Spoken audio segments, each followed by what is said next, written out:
Hi everyone, my name is Matt. You can call me Zeph as well. I'll be DMing today, and we have a part two of a campaign that was or one shot rather that was started last week. And unfortunately, we weren't able to upload that one, but the details are in the description of this video, and I'll just get the players to introduce themselves in a moment. But basically, this session is called A Giant Problem. And last session, basically, we heard a booming voice coming from a brand new mountain that rose out of the ground. And sort of there was cloud cover that sort of surrounded it. And there was a booming voice that sort of thundered through the area. And it challenged us to climb the mountain and face it. It's very confident. And so we fought a few things, and we've gotten to a stage where we've just defeated a Cyclops with its pet Peryton, and we thoroughly whooped its ass, and lightning struck the mountainside and made a clear path for us to ascend to the very top, where this so-called Oni giant awaits this party. And so that's where we're at. I'll let everyone introduce themselves. So I'll go Brack, Chepe, Nelson, and Philip, and then we'll get going. Okay, tonight I'll be playing Roscoe Graveltoe. He is an gnomish arcane trickster. He wears dark studded leathers, and he wields a short sword. And basically, he's pretty much a greedy little shit, very tricksy, and that's pretty much all there is to know about little Roscoe.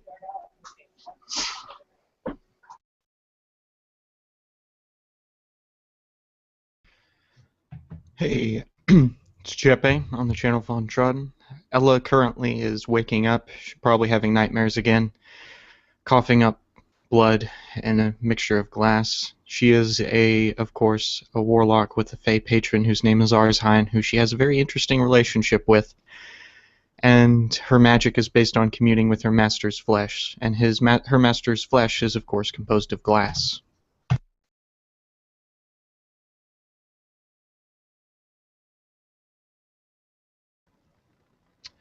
Hello, I'm Nelson of the YouTube channel Infinite Roleplay. I'll be playing Monkey Bones. He's a pirate whose not so stellar reputation precedes him. He likes to wear what he thinks is a fancy sailor's uniform, and not many question him on that. And he tends to jump through shadows. He also likes to hide a pair of old butterfly swords in the chest of his jacket.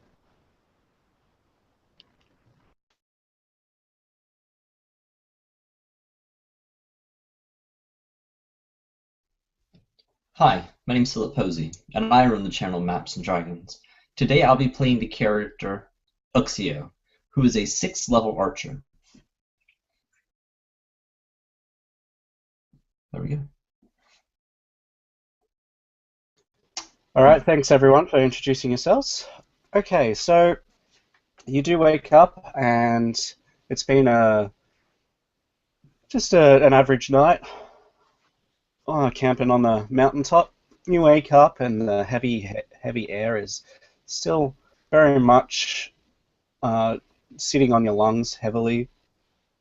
There's still very dark clouds above, and you can't see very far up because of these dark clouds, but you can see that there is bright shining light that's coming from where this lightning hit the mountainside, and you can very clearly see that it ascends directly up towards the top of the mountain. other terrain in the area. If you remember, we had a 100-foot by 100-foot sort of rounded plateau, and there was a cave in that plateau where the Cyclops had obviously been living, and the Cyclops is now dead. We haven't investigated that cave just yet, but we don't need to. If you choose to, that is fine. And the plateau overlooks the village that you can see off in the distance, about a mile away. And it's quite some way to the ground, and the cliff does drop fairly severely down the mountainside. So what would you guys like to do?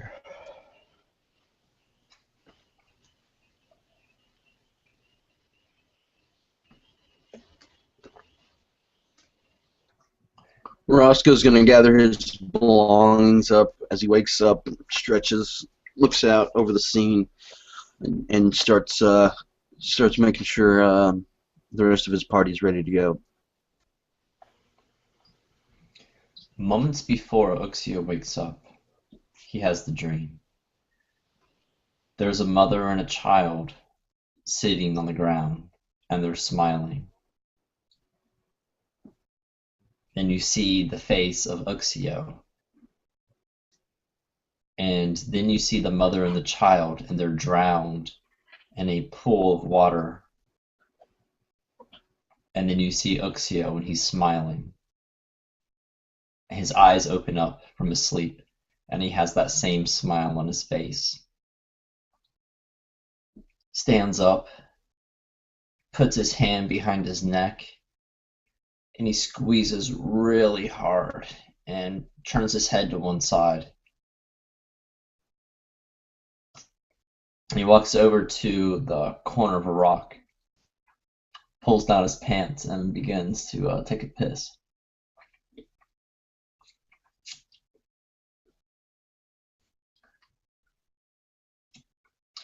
After he finishes, he takes his hands, he wipes them on his pants, walks over to this fallen bird creature, and starts yanking out feathers, pulling out arrows out of the fallen Cyclops, and seeing what repairs might need to be done to those arrows.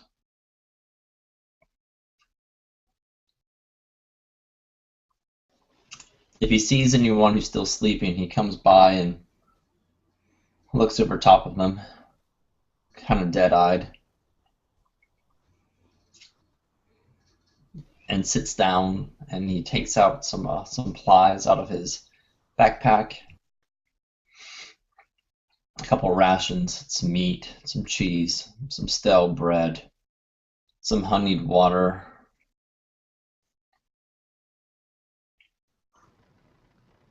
And then he looks over his shoulder up at this mountain, and he knows he'll be going soon. And he looks over into the darkness of this cave.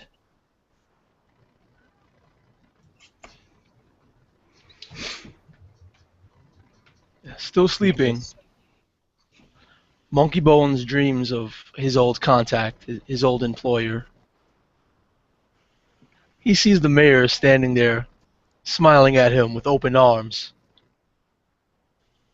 The mayor then turns to gold and falls into a pile of golden coins.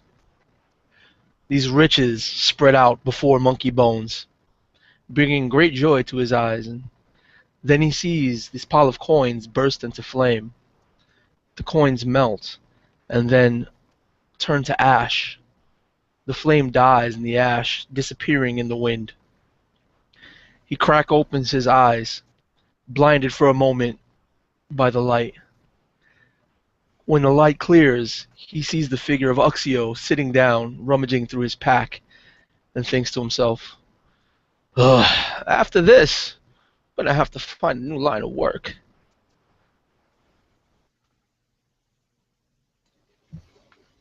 She heaps up large chunks, some glass, some of previous food she ate over the course of the trip. She picks out little pieces of glass from the chunks. Some of them are a bit red. She wipes them off and smears her clothes with them. She looks in them. She sees eyes that aren't hers in her reflection. Then she knows she's on the right path. She takes some of the blood and some of the stuff that she threw up and throws it further into the cave. Cleans herself up. And watches. See if anything would come out to investigate.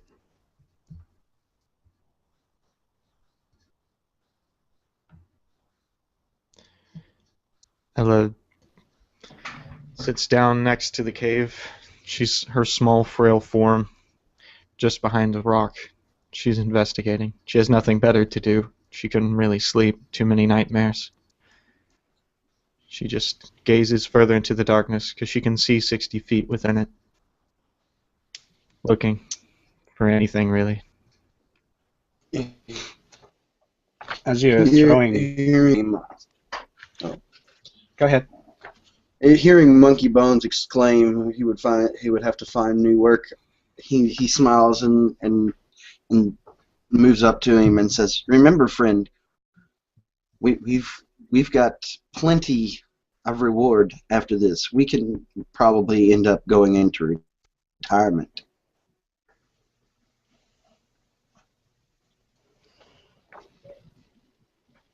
Okay, so as the bits of blood and flesh of whatever was eaten yesterday gets thrown into the darkness of the cave, after about a minute, you hear mournful sound.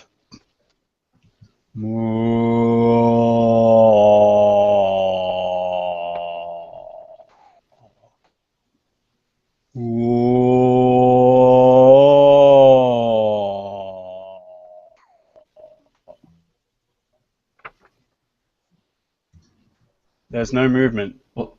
just the sound. What the fuck was that? For a moment, Monkey Bones looks down at his stomach and goes, "It wasn't me." I take a bite of apple. The juice runs down my face, and I look over to the cave. Did that sound come from the cave? Where'd that come from? Was that sound real or was it illusionary sound? It definitely came from the cave, and you can make an Arcana check to see whether it was illusionary or not. Okay.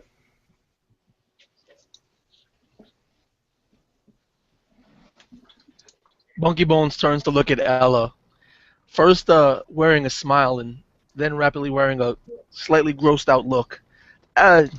Hey, honey, this would be your sort of thing to figure out, right? What do you think of that? I think nothing. What did you say, lemur femur?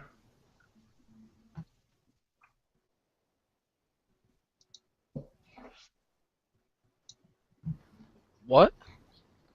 What did you say, lemur femur? Could you two wait? Could you two wait at least until after we've dealt with this whole mess before you kill each other? Whoa! You shut your mouth, Ella. I got a 16 Arcana check. As far as you can tell, it's natural.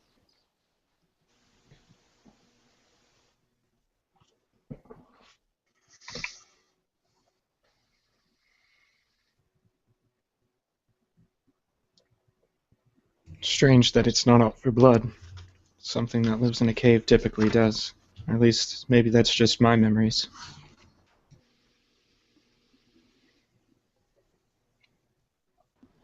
Well, we have a brave and intrepid warrior over here. And he turns to look at Uxio. He goes, right? Uxio reaches into his bag and he pulls out the black mask and he slides it over his face. He grabs his bow and arrow, notches one, and begins to make his way into the cave. Okay, so the cave is dark after about the first, I don't know, 30 feet or so. Obviously, there is a little bit of light in that first 30 feet, but after that, it's dark. So anyone that doesn't have dark vision will need some sort of assistance to see down there.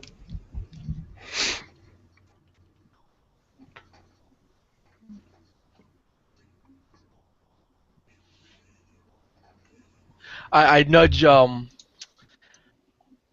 my short friend Roscoe with my elbow and go whispers to his ear. It looks like maybe I won't have to settle score, huh? As I watch Uxio step into the darkness of the cave. As the echoes of this moaning continue, you hear a shock of thunder from outside. And the voice that you have been hearing for the last day booming through the thunder echoes through the face of the cave and down into the tunnels where you walk. Okay. The voice says, You dare not approach me directly. You are weak. You are scared. And it laughs maniacally. You will never defeat me, one such as you, that cannot climb this simple path and face me. Face me, damn it! And then there's another crack of thunder, and you see behind you this shock of lightning. Obviously, this creature isn't happy that you're taking the cavern path. Mm. Monkey Well, Bones looks up into the sky. He's like, hey, keep your pants on, love. Well, I No continue reason to down question into a the man's cavern, manhood when he takes a little nap. following the sound of the voice that's emanating. As Hello, I walks. Good.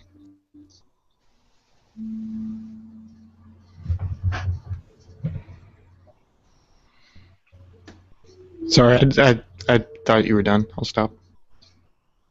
Okay. So I will try to continue through the cave. How far have I gone into this thing now? It's been a few minutes. It's just been dark. You can see the sort of dull rock. There's been nothing particularly special. There's been little openings off, little tunnels, but it's pretty obvious where the moaning is coming from. It sort of echoes down the main sort of tunnel, or at least that's what it seems like. Okay. Well, I will proceed cautiously until I'm close enough to identify what this thing is. Okay, so you'll eventually come to an opening, and it's this Okay. large cavern, and the cavern basically it's about a 15-foot wide lip all the way around this giant hole, and the hole is about 40 to 50 feet across by your guesstimation, and all the way around is this 15-foot lip of solid ground, and you walk into it, and this is one entrance. There's one entrance diagonally off to the left, and there's one entrance diagonally off to the right. And the ceiling is so far up that unless you're a drow, you probably can't see it. And the cave or the hole is so far down that unless you're a drow, you probably can't see the bottom. Well, I will continue taking a left and enter into this darkness completely unafraid to find out what's down there. Okay.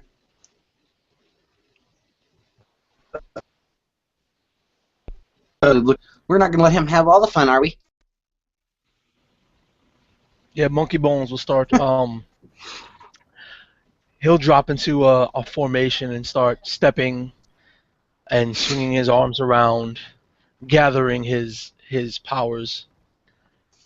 After he finishes with this over elaborate formation, he brings his hands to his eyes and then pulls his hands slowly away from his eyes, and you see his eyes go completely black, and they stay black.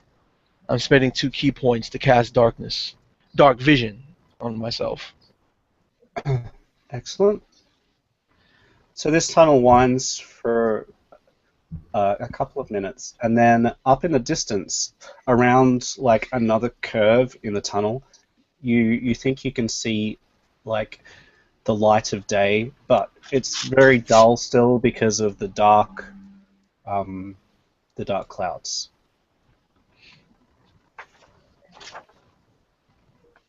I will approach towards the dull light that's emanating at what appears to be an exit. Yep. So you'll walk out, or you'll come to this exit that you can see, and just staying in the darkness, you sort of peer out, and you see this pool of grease or oil on the ground that seems charred, and you see a charred form of a Cyclops on its back, riddled with arrow heads all through its body, and the body of a Peryton on the ground. This looks like the way I came in. Yes.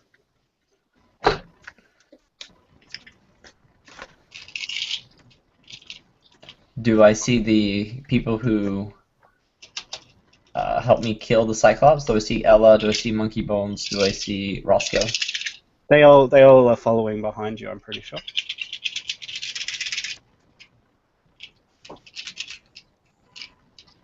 So all of you will see the same sight when you get close enough.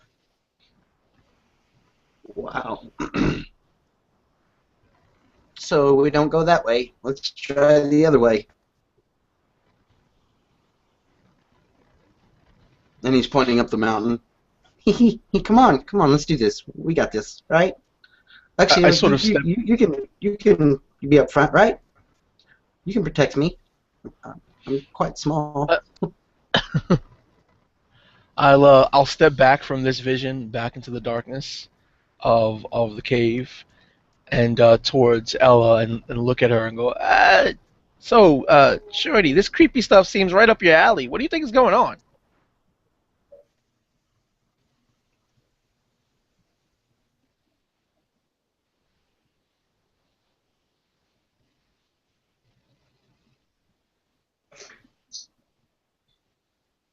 Ella, he's speaking to you. Sorry. I don't know. She goes up to the body, right? Because are they laying out on the ground or are they being suspended? They're on the ground, just as they were when you left them.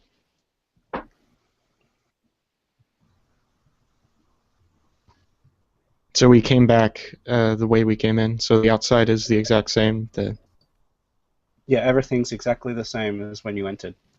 In fact, as if you can sort of, you can't gauge that there's been any change in the light whatsoever. I mean, you can't see the sun from here, but it doesn't look like it's moved. All of the shadows, as you gaze out onto the town, all the shadows are in exactly the same spot that they were when you entered here about 10 minutes ago.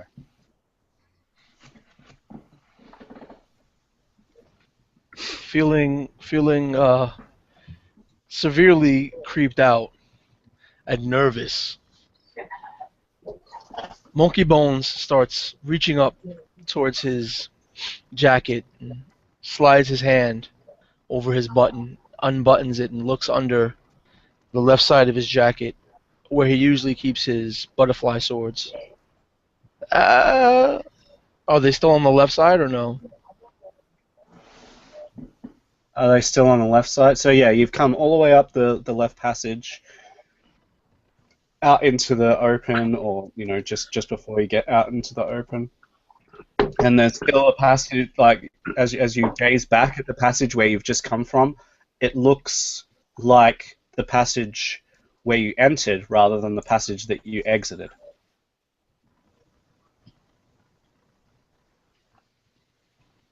Is there still the split in the mounting with the staircase?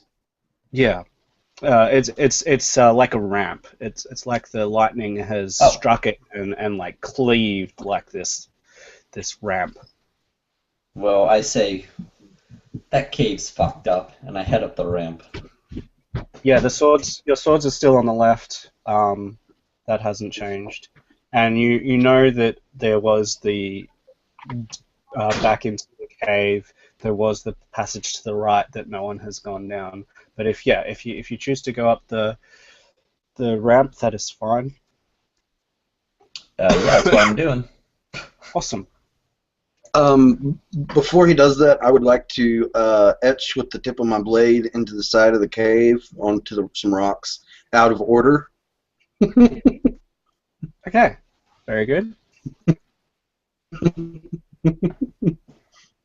Yeah, letting out a sigh Please of use relief. stairs. Letting out a sigh of relief. Monkey Bones will just, let his coat drape down, button it, and then just rub over the left side of his chest where he's hiding his butterfly swords.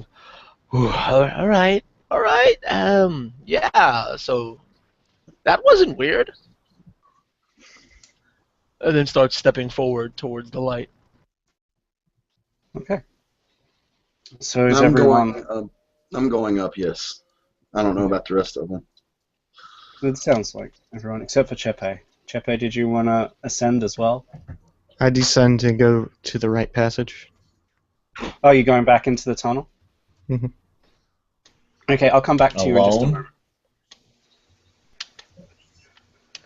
Yeah, he's Got a going hero. alone. I'll come back to you in just a moment, Chepe. So for the rest of you who are going up the mountain path, you ascend for a little while, and then you can see that it's a very clear straight path directly up to the top of the mountain. And as you're walking, you hear the rumbling of rocks above, and you gaze up and you see just boulders like falling down the sides, and they start off as only like pebble, so they're not like dangerous, but as you're staring up, they're getting bigger and bigger and bigger, and you realize that it's getting pretty dangerous, and if you were to keep walking, you would have to negotiate these falling boulders. Could I tell Oxy her is about not how, afraid of any falling rocks. He's definitely going to navigate them. Okay. Now, what I was saying was, could I tell about how much, once we get towards the falling rocks, how much distance do they cover? So they just started off. It's probably only about one movement. So I'm going to say like 30 feet of space that these rocks, and they, like I said, they start off as pebbles. It's almost like rain, but it's pebbles, and then after about 6 seconds or so, they get bigger, and then they get bigger, and then they get bigger. And is this area still dimly lit like the rest of the mountain, or is it bright? This is and pretty shiny? bright. So the path is really well lit, and you can see the top really clearly. But anywhere else that you look up into the sky, it's incredibly dark up there.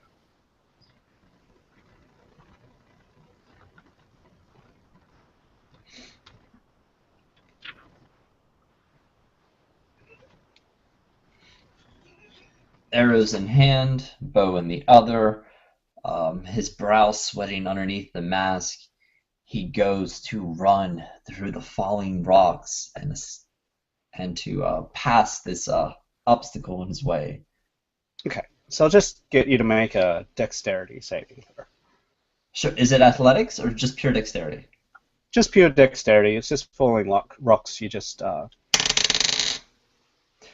right, just 7. 7. Okay, you get hit by some falling rocks on the way. You know, you managed to dodge a good amount of them, but just as you thought that you were free, one hits you on the way out. How much And, damage do I take? They're falling from quite some distance. So that's 7 damage, 7 bludgeoning damage. Oh! Sort of in the back of the neck. Oh, shit. Is with the brightness of this light as he gets through, is he casting a shadow? Is Philip casting a shadow? Yes. Yeah.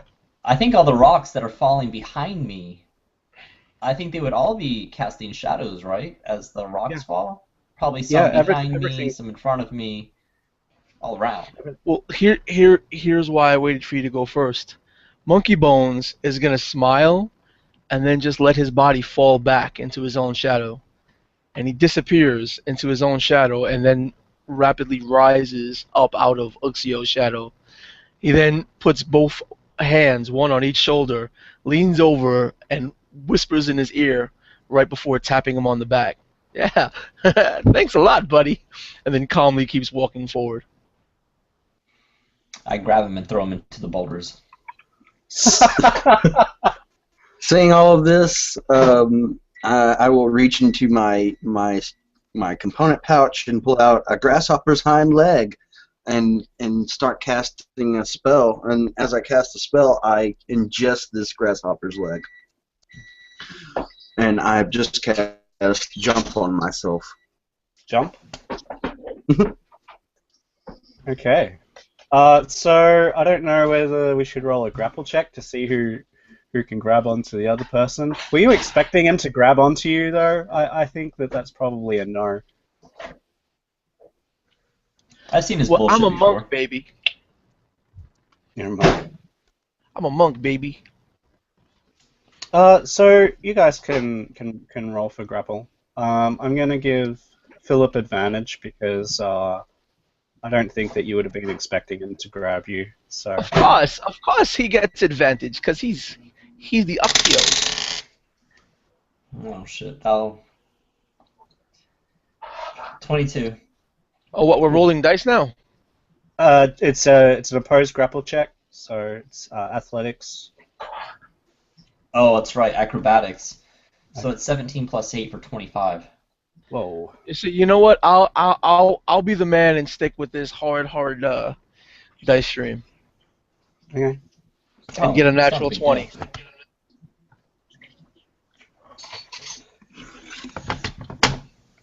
Get a natural. yeah. So 20. having I rolled a natural 20.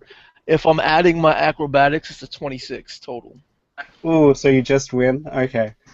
So All yeah, right, so so I'll you're not going to throw then him. I'll counter him and just let him go back into the rocks. I think that you're just going to like equalize each other. Like it's only one point difference. So yeah, you'll catch him as he tries to throw you back, and you'll just be like, and you just sort of push him into the side of the rock face. It doesn't do any damage, but you're clearly telling him that you are the superior. When I counter him and push him back, I'll take a few steps away and just I'll giggle and say, "Oh, that tickle! Stop playing, you." All right, so Roscoe, you cast jump. So what are you doing? I'm going to make a running leap to try and get across this without being nailed by one of these horrible rocks. So how far can you jump with jump? Jump triples your jump movement, and I'm not sure how it's worded in the book. So it's your strength score, and then I think it's just your strength score, isn't it? In feet.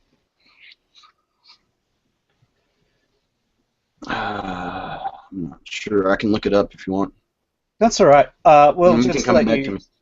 you can make your athletics check to jump, and then I'll get you to make your dexterity save as you're flying through the air. So it's 2 rolls. The first one athletics, and the first one just a straight dex check. Would acrobatics also apply to that? You can do Would I acrobatics use or yeah, acrobatics Okay. is fine. So that's a 21 on the check after your modifiers. Yep. Okay. So you're easily going to make your jump, and does anything hit you on the way? What do I need to make? A dex saving throw? Yeah. Okay.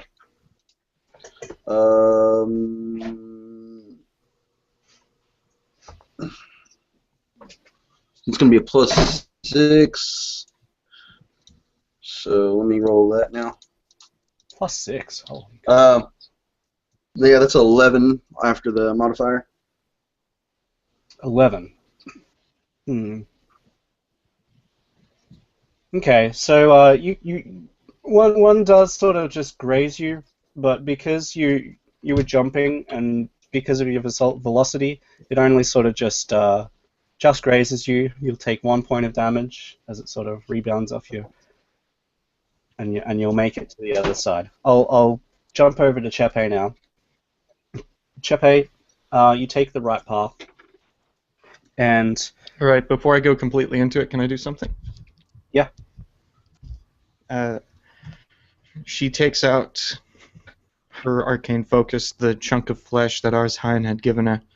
She ingests a bit of the glass, and as it goes into her system, she whispers, "From your flesh to my flesh." Her skin grows a porcelain white, her eyes gleam with fractures of glass that shift, and she walks along the walls as punctures of glass come out of her hands and bed into the very fabric of what the mountain is made of. She casts Spider Climb. Okay. So she's walking along the ceiling. That's it. Okay, so she's walking along the ceiling, and on either side, as she's sort of like got this glass stuff happening, she'll notice that the cavern walls are no longer stone. The walls on either side are instead glass, but they're not just normal glass. You can see your reflection in them, either way you look. And either way you look, you can see your reflection, and it's multiplied 1,000 times because when mirror reflects mirror, it makes a whole lot of smaller and smaller and smaller images. And you can see your spider climbing a figure moving, and it's smaller and smaller and smaller 1,000,000 times reflected in the glass. Cool.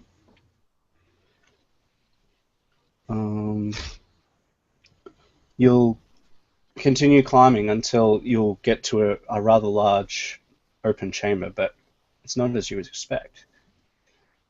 Now, the top of the cave is no longer stone. It is some sort of wood, and you can see the ground below is also wood.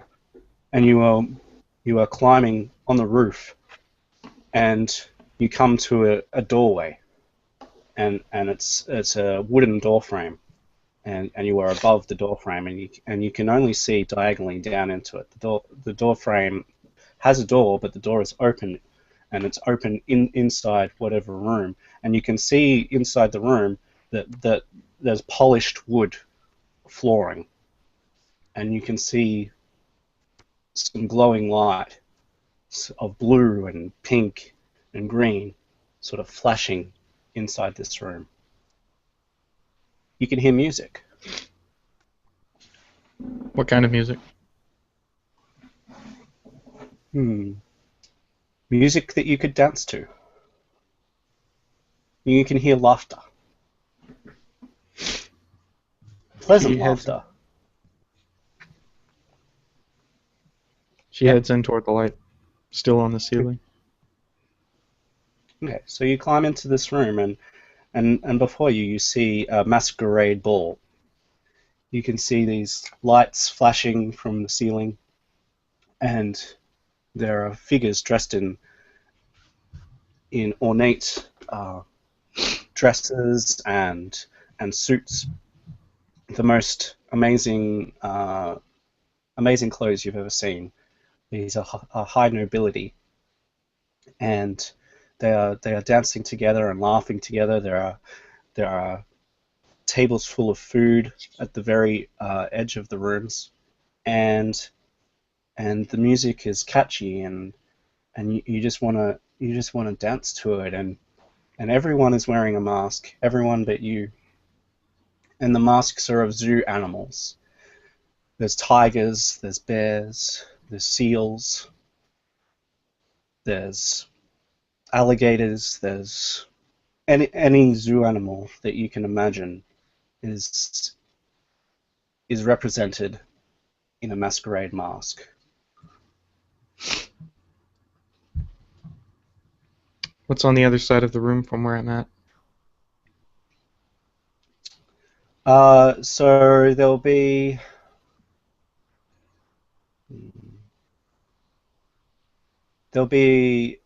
a room to the left and a room to the right, and the room to the left looks to be a storeroom, and there is, butlers walking in and out of there, bringing out foods and drinks and laying them on the tables, and the door on the right seems to,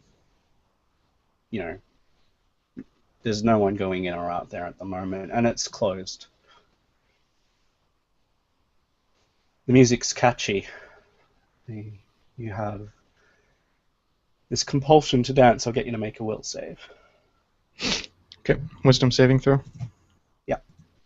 Okay. All right.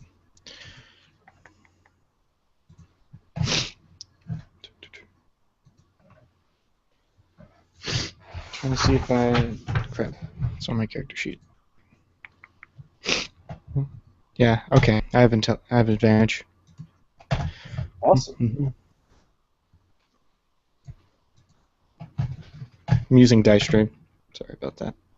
You're It's okay. taking a minute to load. Oh, that's one. Roll 20. Dang it, they look the same to me. Let's see.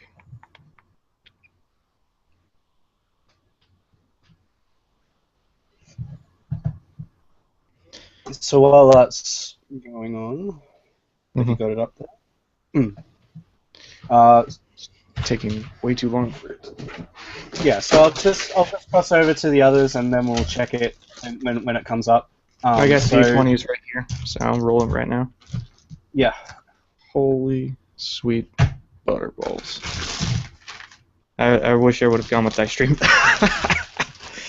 I got a 7. Okay. You find yourself dancing with one of the patrons, and this particular person has the mask of a zebra, and I'm just going to cross over to the others. So Alright. you guys have negotiated the rocks, and do you want to continue onwards up this path?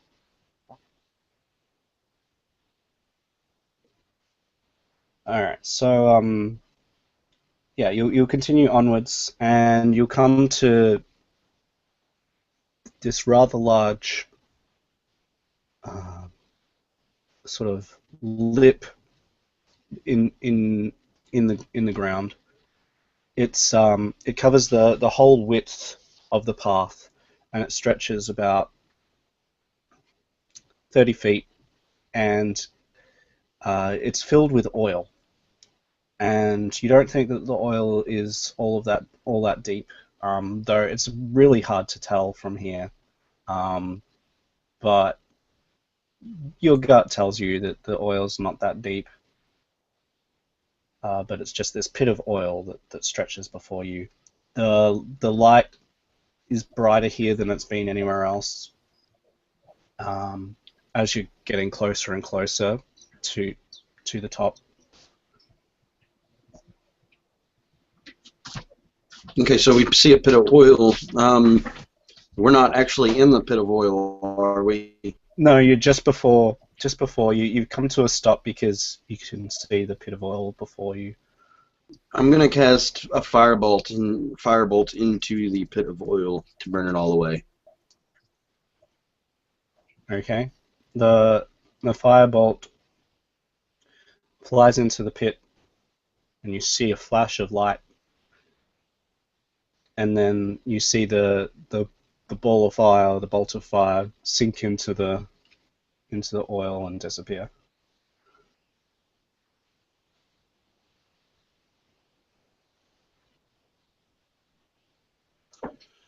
I'm gonna just think about it and examine it before I step further into it. So I'm gonna enter in the oil just slightly and smell it to see if it's real. It seems real, but it didn't catch light. It feels like oil. It smells like oil, but it hasn't acted like oil when you cast this firebolt at it.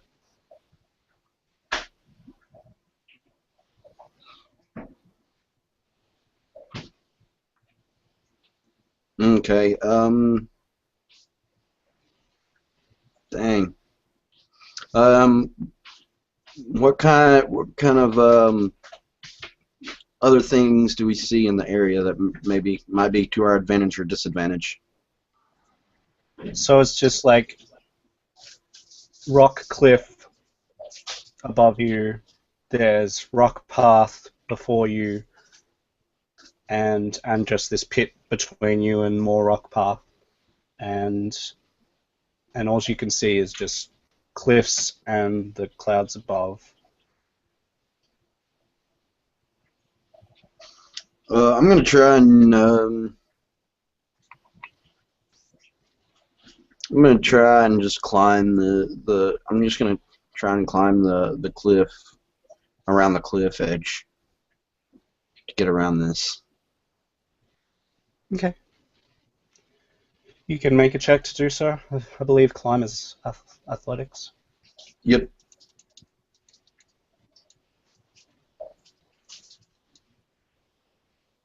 It's a 19 on the check. It's 30 feet.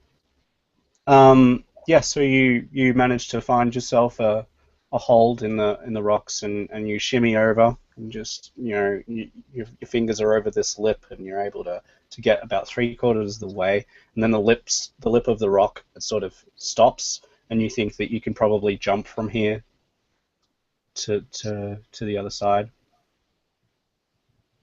Okay, I'll do so. Yeah, it's very easy. So you make it, and can I show into the grayness of the air? I just didn't want to speak over Brack. You said that the path is well lit, right? Yeah. But above the path, there's still the clouds, and it's still like obscured sunlight and somewhat dark above the path, right? Yeah, directly above, yeah. So about how far away is that? I'm gonna say about 50 feet. About 50 feet? Okay, so it's 30 feet away. That's not gonna work. So yeah, I'm just gonna start climbing across right alongside Roscoe.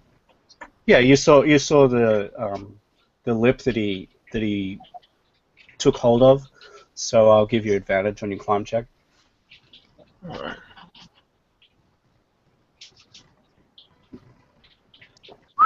How large is this pit? It's 30 feet long and 15 feet wide. It goes all the way to the. Could I jump it? What's your strength? 12. Yeah, you can only jump a number of feet, long jump equal to your strength, and that's when Fuck getting it, I a walk 10 through it. You walk All through it? Alright, you walk through it. It comes up to about your knees. That would have been over my head almost. Yeah, pretty much. All right, so you guys get to the other side, and you can see that there's not very far to go to the top. We're waiting for Uxio. I'm pretty Hey, sure I Uxio, walked through it faster than you climbed, so Uxio just probably waiting for walked you. on through it. Yeah, he's waiting for you on the other side. He's covered, his knees up to his knees is covered in this black oil, and when he tries to wipe it off, it doesn't wipe off. I don't try to wipe it off. Okay. I'm just looking at Roscoe like, but Matt, your fire thing, but you It know didn't catch what? fire before, so why would it again? Just gonna ignore that ever happened. All right. Yeah. So as you continue on, I'll just get everyone to make a perception check, except for Chepe. Crit. All right. So you see that the either side of this 15-foot wide path, you can see like a little lip that sort of leads. The dancing isn't a negative effect, Chepe. I just wanted you to be involved for a second, so it's not something that's trying to dick you over. So you can, if you wish to, stop dancing, and I'll come back to you in just after this little bit. So yeah, you can see this little incline, and you think that there might be some sort of trap in this part of the wall. I pause. I'm gonna get out my thieves' tools and start looking at the trap, trying to figure out what it does. Brack, did you see it? Well, I just saw him Did you- stop, so Yeah, you saw him stop, but Yeah, but stopping doesn't necessitate trap. did you roll your perception check? I'll roll a perception check.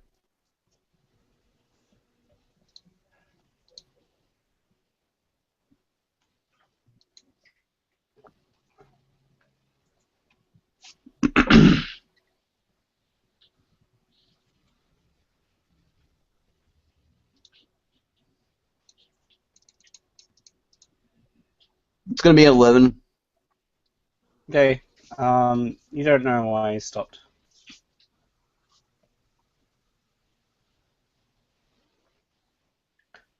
I say, What do you think? hey, Roscoe, I don't think you want to head that way, man. And I put my hand on his little shoulder, and I get down to his level, and I point to the place in the wall, and I say, do you see that? As the trap is triggered when I'm walking through it.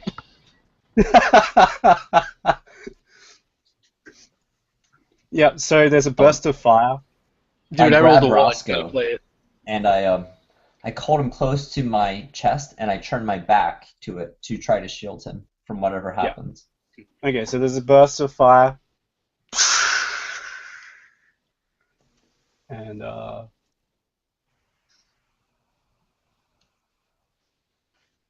you can make a reflex save, Nelson.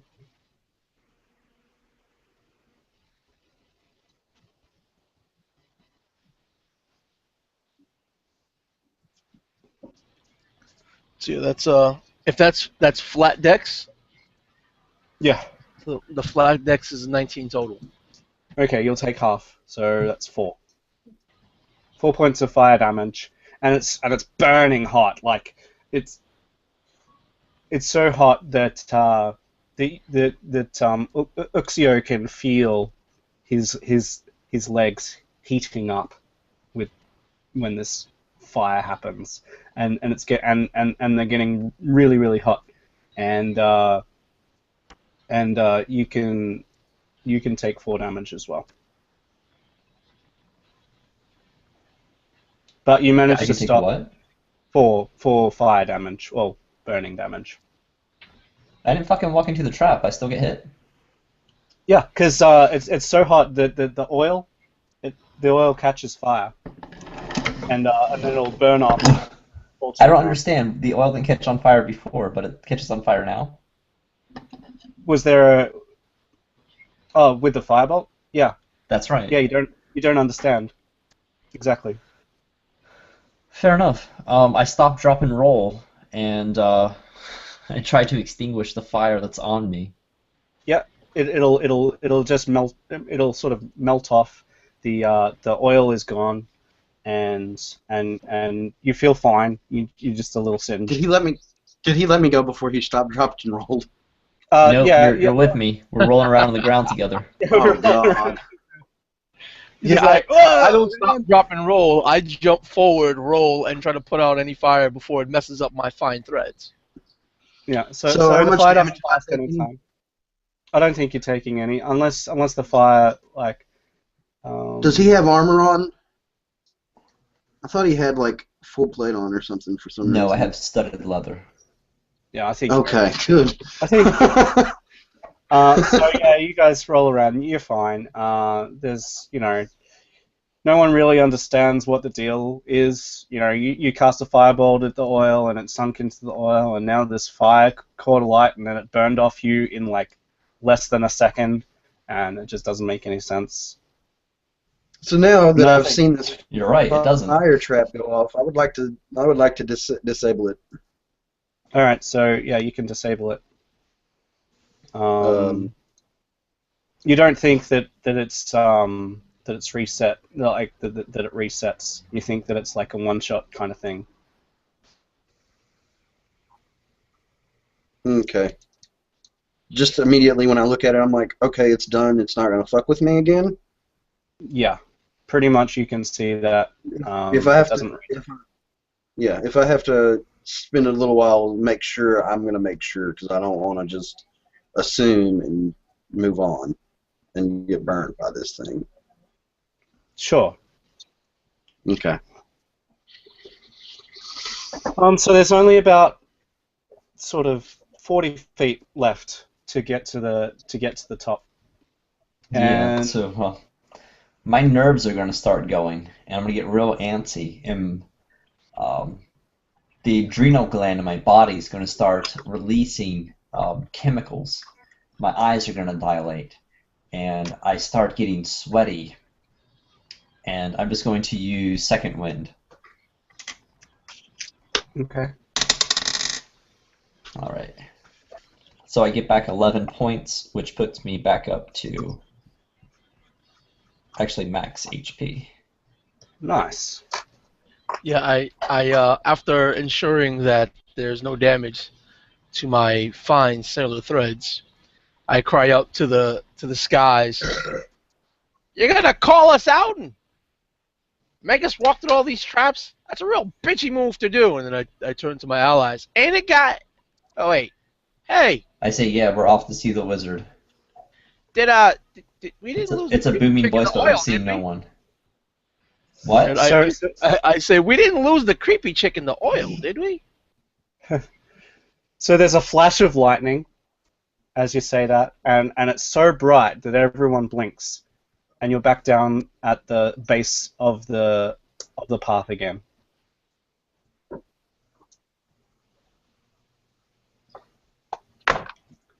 When you open your eyes, you're back down at the base of the path. You can see the path leading up into the clouds, and you can see, if you look behind you, the corpse of the Cyclops again.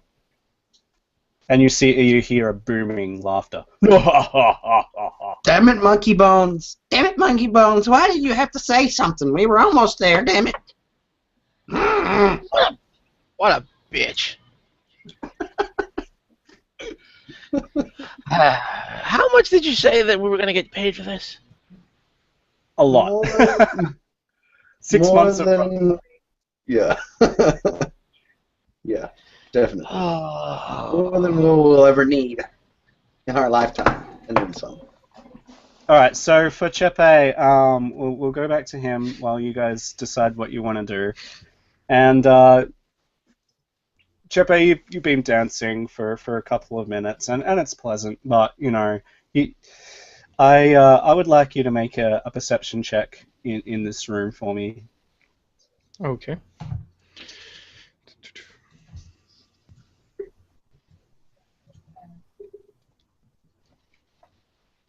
All right.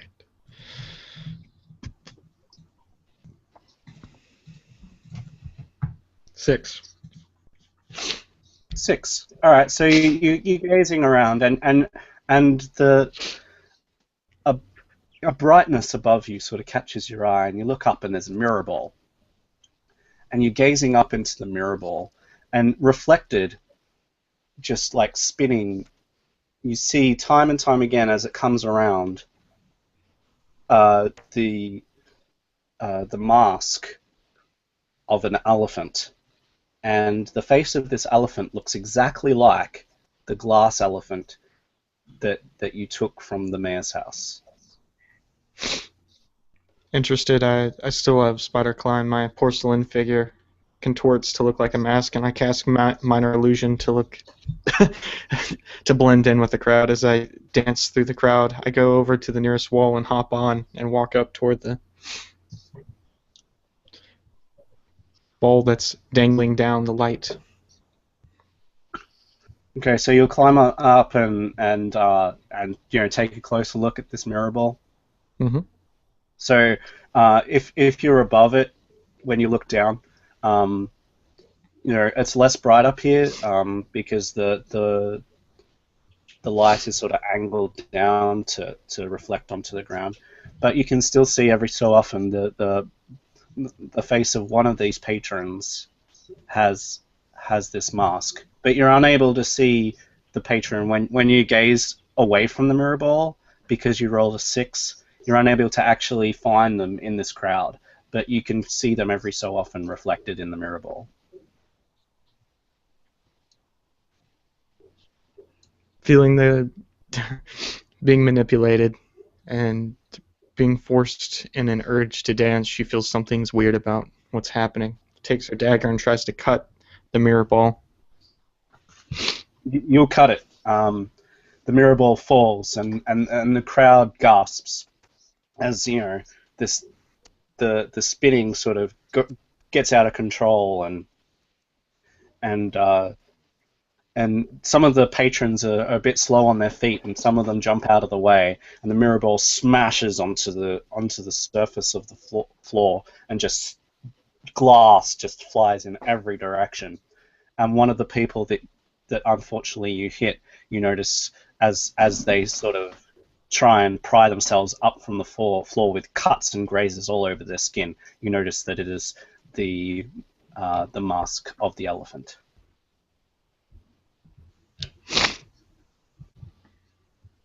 Can I do an insight roll to see like their disposition? Yeah. Okay. To see if he's actually calm in this whole thing, because if I'm seeing his reflection, there's an association to it. I'm being told something. And I got an 11. So the person is quite real, and they're getting up. They're clearly hurt, and they're covered in glass, and you can see that they're bleeding underneath their fine clothes, and they've got cuts and got bits of glass going into their mask, and you can see that whoever this person is gazing up into the ceiling directly at you. You're not able to see what they're thinking or what their disposition might be. At the moment, it looks neutral.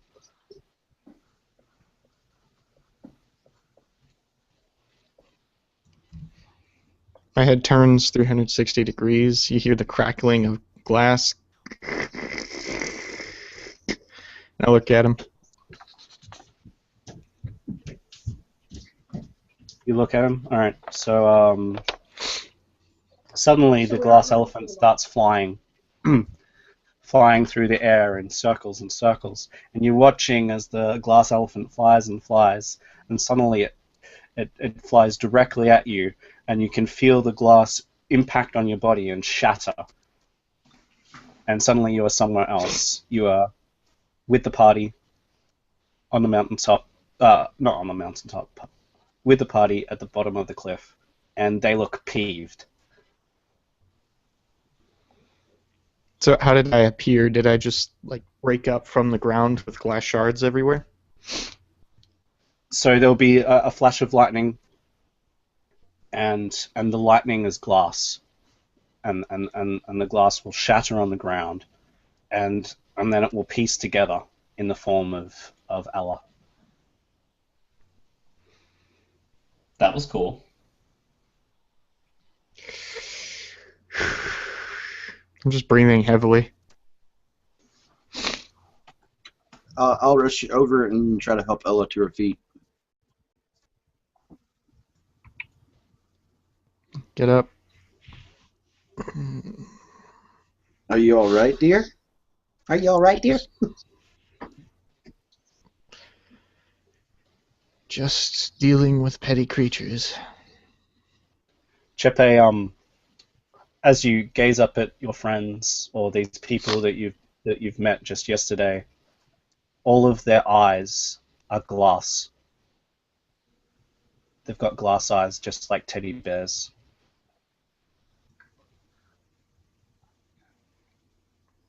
I step back from what I thought was the other gnome. It looks exactly like the gnome did. It sounds exactly like the gnome did. It's got exactly the same clothes as the gnome did. But his eyes are glass.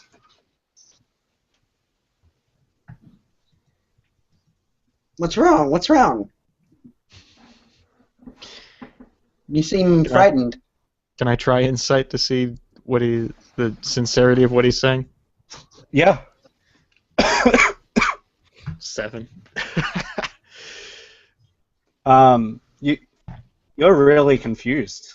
You don't really know what's real and what's not. I mean, he seems real, but you don't trust yourself. I'm gonna give him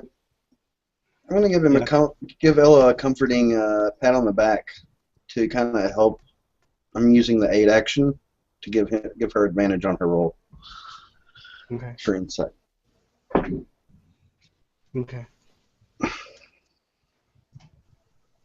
Oh, that one's much better. 23. Yeah. So you'll definitely tell that it's really him, but got glass eyes.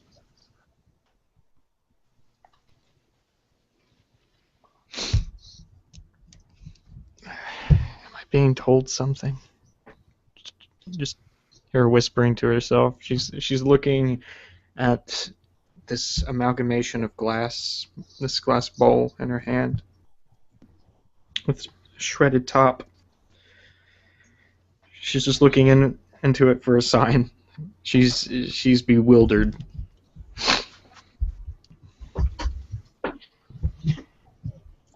How far away is the top of this mountain? So I measured it about 100 feet, I'm pretty sure. So there was it's like, so you'll remember from before, so you walked, probably more than that, probably more like maybe 500. So you walked for a bit, for maybe a minute or two. I'll just mute. Alright, so you walked for a minute or two, and then that was the falling rocks, and then you walked for a little bit longer, and then you had the pit of oil, and then it was only like another 30 feet before the fire trap, and then it was about 30 or 40 feet, I think, after that the top of the cliff was. So maybe 100 and maybe 200 feet, I guess, something like that. There's still the cliff, right? Yeah. That we could just walk straight up on, and if we were able to climb it and get onto the top. Yeah, so you could climb directly up. Is that what you're asking? Yes. Yeah, so you could climb the face of the cliff, but after about so about 50 feet up, it starts to get, like the clouds are really, really dark, so you can't actually see the top of the cliff except diagonally. So you can see diagonally that there's light and the top of the cliff diagonally, but if you look directly up, you're looking directly up into blackness. She. But no, I think what happened to the path on the side, the other winding path? Oh, that path is still there. He resets us because he's afraid, friends. We must try and try again. Roscoe, So, could yeah. you come here for a second? Yes. She holds still. She tries to reach her finger just to lightly touch the rim of his eye, looking at her reflection in the glass. What are you That is doing? a What are you mercy. doing? Does anything happen? Does it feel like glass, or does it feel like eye? So you're touching it. Mm-hmm. It feels like glass. And when you feel his fingers against your eye, Mhm.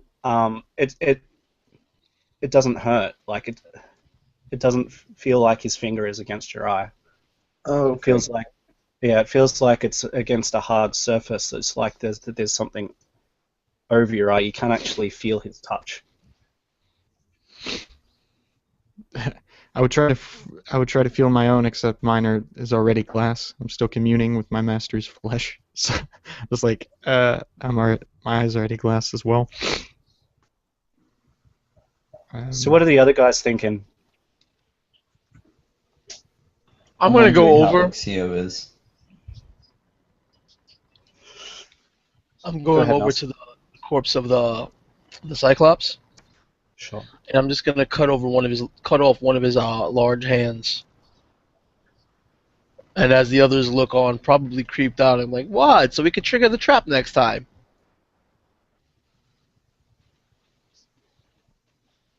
Okay. Yeah, I'm gonna look at Ella. I'm gonna say, well, if you want, I'm going to try and see if we can find another way up other than climbing. Maybe there's something we overlooked somewhere. Maybe things aren't as they seem. You know what it's like being a gnome. You know how we can alter reality sometimes to suit our needs. So let's look at this and see what we can do. Yeah. So you've got the cave. You've got the direct path up, which is the one with the lightning, and then you've got the path that no one's gone on yet, which I failed to actually say at the start of the session, and that was my fault. But it is still the winding path from before that continues to wind up towards the top. I will take option 3 then, and I will go towards the winding path. Okay. I'm right behind him. I ask you if you want a ride on my shoulder.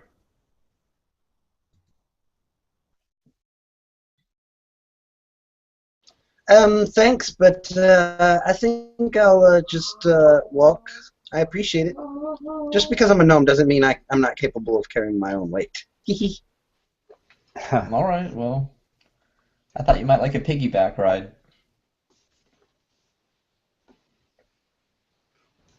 Yeah, Again, I Roscoe, appreciate the I think offer. he's questioning your manhood there.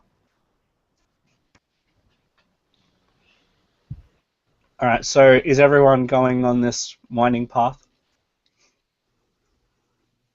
She follows suit. She's pretty used to being in the presence of creatures that pretty much have entire control of the situation. All right. So you're all ascending, and it is taking a little bit longer than the direct path, but there's no pits, there's no falling rocks, there's no fire traps. You're just walking up, and either side of the path there's sheer cliff that leads up, and you can't see off into the distance. And after a couple of minutes, it starts to get really dark because you're walking into the cloud cover.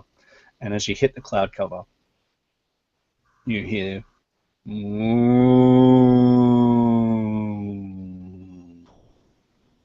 And it's louder this time than in the cave. Oh.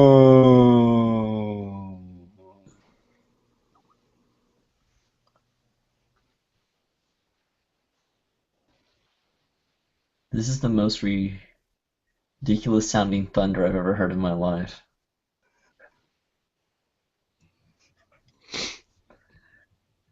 I suppose He's trying if to you- scare us. He's trying to throw us off this path. Sorry.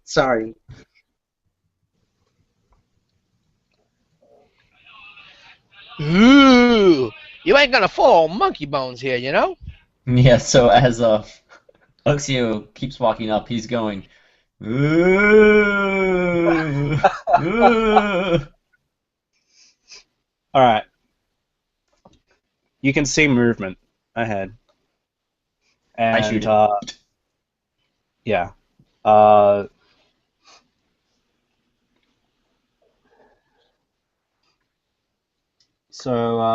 Yeah, there's this black, this solid black, sort of almost like a shadow amongst the very dark of the clouds. It thought that it was really well hidden because the clouds were very dark, but it's a darker shade of black than even the clouds themselves. It has wings like a stingray, but it's flying through the air, and it's heading directly for the party. Yeah. Initiative? Initiative. Or... Alright, sounds good. Oh, fuck. That's a 7.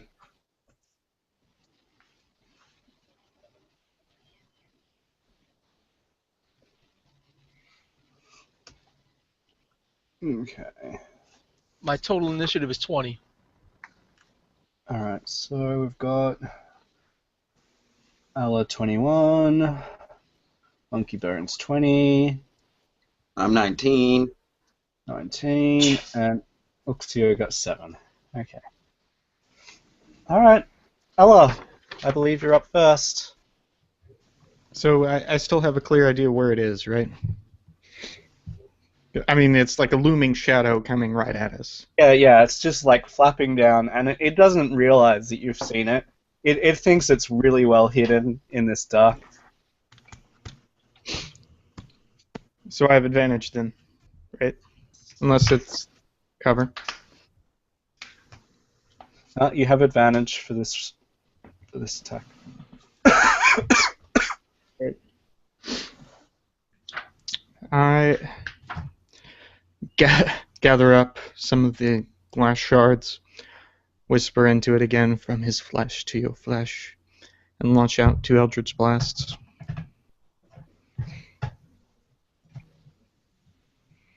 All right.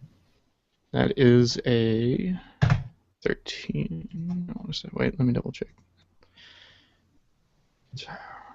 That's a 12 for one, and a 15 for the other.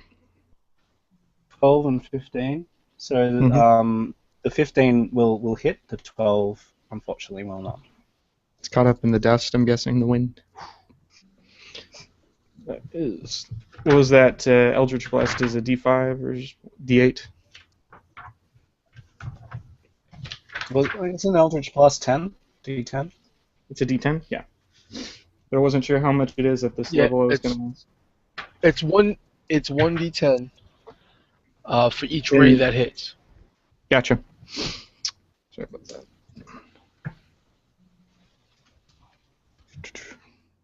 Oh, that's 12 damage. 12 damage. Okay, so explain how that looks. Launch 2 balls of glass that's breaking and reforming itself while flying through the air.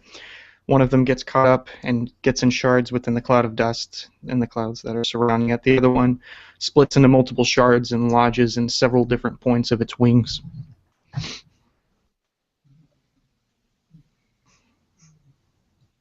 Yeah, and the glass shards will just like actually puncture the wings and make holes. Yes. All right. So then we've got monkey bones. About how high is this creature? And It's where? it's about Yeah. 20 feet away. And about like, is it above the path? It's like descending pretty much directly from above, directly down, sort of coming through the clouds. Okay, so as my bonus action, I'm gonna shadow step up. So my form is going to just grow dull and start bleeding away into the surrounding area, slowly disappearing, and all you see is just a very toothy yellow grin. And then above this creature, you see my two butterfly swords appearing on either side. It's a large creature, or is it just like a medium-sized one? It's large. It's large, so instead of that, you'll see both my butterfly swords appearing above its wing, above the same wing that was pierced by the glass that Ella shot upon it. And then I form above it, and I'm trying to dig my blades into its wing on my way down. Okay. So I have advantage on my for this round, right? Yep. So this is my right hand. Yeah, so that's Yep. 22, and then the left hand. Highest is only a 15. 15 will hit. Okay.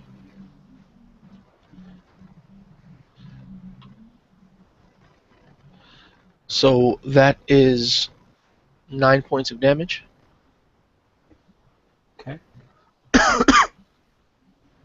And then I use the resistance of my blades digging through its wing to, as I'm falling, to start flipping around and spinning before I land to the ground. Okay. So you're spinning. So I believe that. So can it make an attack of opportunity against you? I didn't move away from it. I'm involuntarily falling. Okay. If my blades can hold me on top of this creature, I would stay. So you used your bonus action to make your extra attack, right? Your offhand Yes. attack. Well,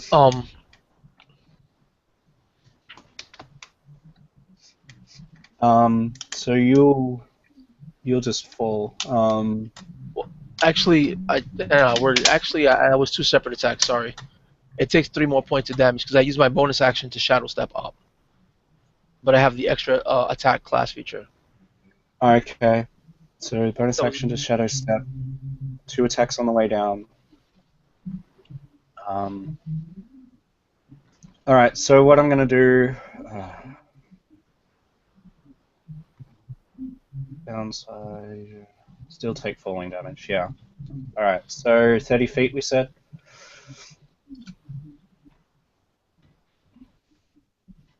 I think he's a monk, so he doesn't take any. Yeah.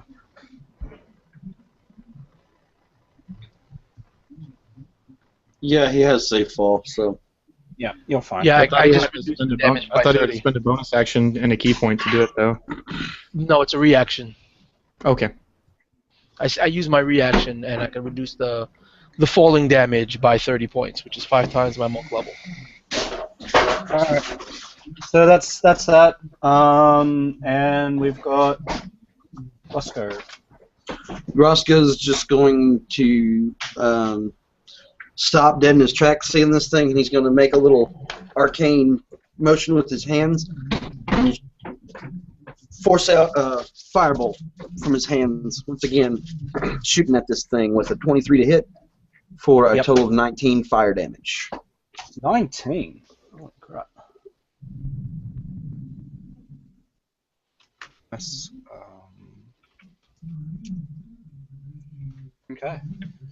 Very nice. Yeah, you burn a quite significant hole in its wing, and it continues to just float down, and will because you did the most damage, Roscoe. It'll alight on you, and it is going to use multi-attack. So it's going to be one attack with its bite and one attack with its tail.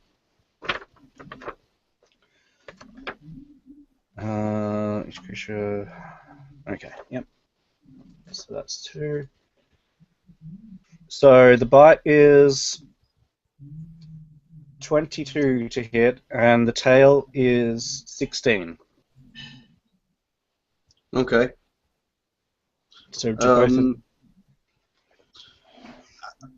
I'm going to have the damage from the tail. So the bite's first, which was the higher. So 2d6. So it's 5, 7 piercing damage, and it attaches to you. You are blinded and unable to breathe.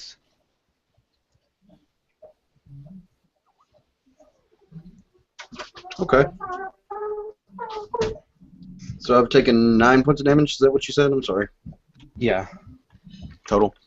Okay. Yep.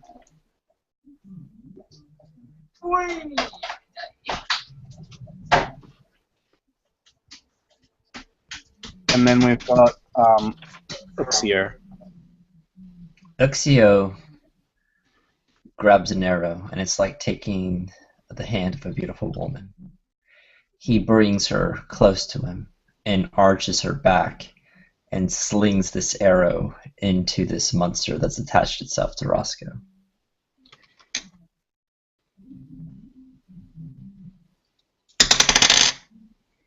So that is 20 to hit. Yes. The woman's mouth parts and this arrow flies from it. That's 11 points of damage. Yes, it is. I bring her close again, and we dance around the floor. I lean her head back, and another arrow flies out. That is 18 to hit. Yes. And that is 11 points of damage. I feel invigorated by this magical dance, and I action surge to attack 2 more times. I spin her out of my arms, her body making a perfect straight line. And that is 18, that is 28 to hit. Yep. That'll definitely hit. And that is 9 points of damage. And I will bring her in close one more time, look into her eyes, it is the face of a skull, and I'll laugh as another arrow flies. And that is 24 to hit. Yeah, you'll hit. And 8 plus 5 for 13. Okay. And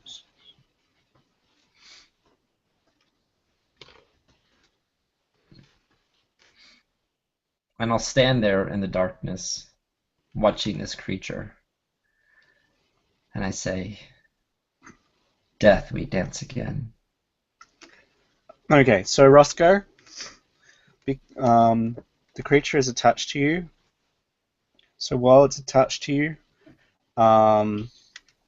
you can't breathe. You can't make any sounds while you're under there, and you'll take half of the damage that the creature took. So I'll get you to take 22 points of damage. Oh shit. Roscoe, are you alive? I'm barely alive. So you can, as you like, this is slashing, is it, that you're doing? Piercing.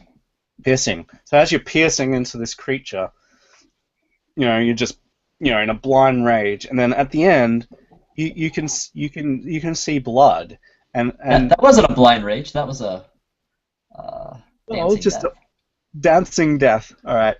So at the end of this, like, I don't know, vision thing that you're having of dancing with your woman, you can see blood pouring out from the holes that you poked, and there's two different colors of blood. There's red blood, just like a human's, and there's like this black sort of, or grey black blood that looks to be the creature's, and you think that you've also hurt your friend.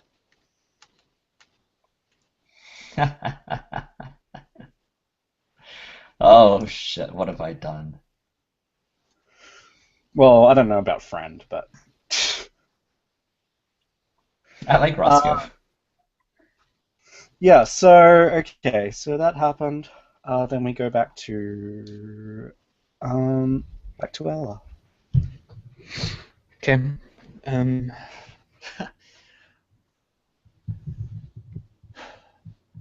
Ella dips into the shards of glass one more time and flings 2 more prismatic balls towards the creature. So. I'm fucking dead. Oh no! Don't worry, that one misses. And the other one hits. And... He has advantage, though, because he's in a grapple with me, effectively. Oh, okay. So, roll for the other one. Unless I'm wrong. Yeah, the other on one that. hits too. So, let's see, that one was 7 damage. And that's also 7 damage, 14 damage. It's up to the GM. So. Oh, sorry. The What's up, the Samay? creature the creatures that grapples you it doesn't have the like incapacitated effects that a grapple bestows. You know what I mean? Okay. Okay, so that's just 7 damage then. 7.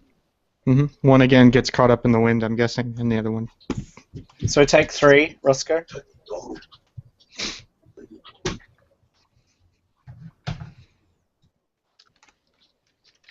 Alright. So we're up to Nelson. I'm at 1 HP, by the way. If anyone cares. Just saying. You see this, like, Roscoe is just like, trying to get this thing off, and you'll see that there's blood, but yeah. Yeah, I start running towards Roscoe, and you see Monkey Bone sort of disappearing and rapidly reappearing in shadow as he's running through, his form wisping away in the own wind that he's causing. He jumps towards the creature. You no longer see the blade in his hand as he appears from the shadow, and I'm trying to grapple the creature with my first attack. So there's no advantage, correct? No advantage. I needed advantage. Well, why wouldn't he have advantage? I mean, come on, he's wrapped around me. They've been stabbing the fuck out of me as well. I just don't think it works that way. Just saying. Do you have inspiration? Oh, my Eldritch Blast actually knocks him 10 feet back. Forgot about that. The creature. So does it drag Roscoe with him? I'm gonna make it roll for that.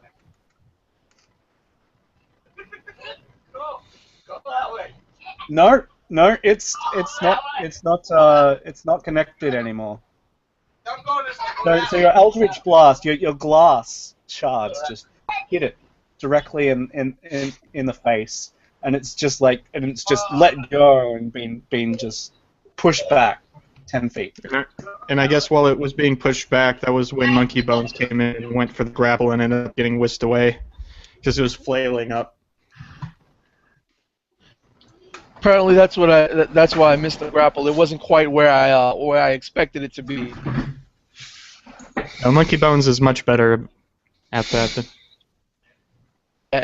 and I still remain closing the distance as it's flying 10 feet back. And as it's flying 10 feet back, I as part of my action, I draw both my blades. Then the next attack is with my offhand sword. No. I rolled 2 of those by mistake. Alright, so that's only a 12. 12? 12 doesn't hit. Alright, and my unarmed attack as a monk only works if I land a hit, right? When you attack, I believe. I don't think you have to hit, because you just have to take the attack action, I believe, for your bonus action. Oh yeah, good. Okay, cool. So then I'm gonna try to kick it.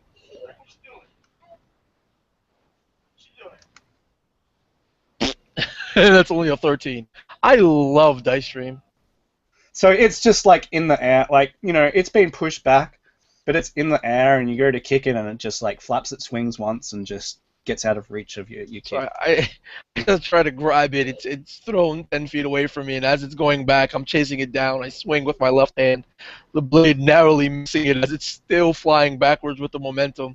I jump up and try to do a spinning heel kick, and then once again narrowly by mere inches missing because of the momentum. Yeah.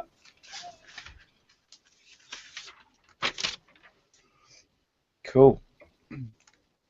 All right, so that was Nelson. So Roscoe.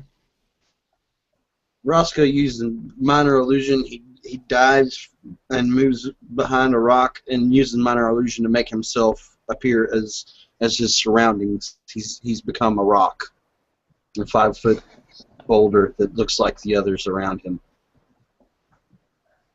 Okay.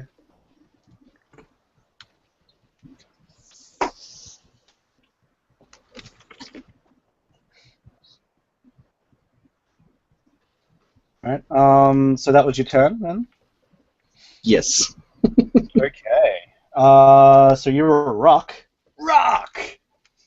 So the creature, who's looking a little bit worse for wear at this point. I'm sure. So we've got the monk who's like right next to it, right? Is anyone else right next to it? I don't think so. So it's gonna just attack the monk, I think. So do that. Lemur, no. So it's a multi-attack. So it's a bite and a tail. Okay, so the bite doesn't hit. The tail definitely does. And Well, I'll use my reaction to try to deflect the tail with my defensive duelist, raising my AC to 20. okay, so it's 17 plus 6. Oh shit. Well, then it hits. I couldn't see the second dice. It did the whole weird thing. Yeah, okay. So it's 6 slashing damage as the tail just swoops out of the air and just slashes you across the cheek.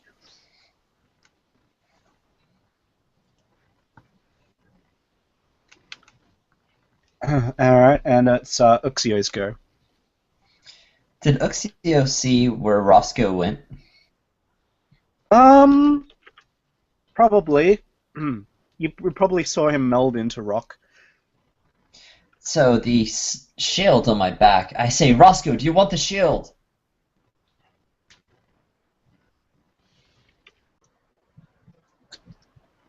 You hear no reply. He's trying to maintain his illusion.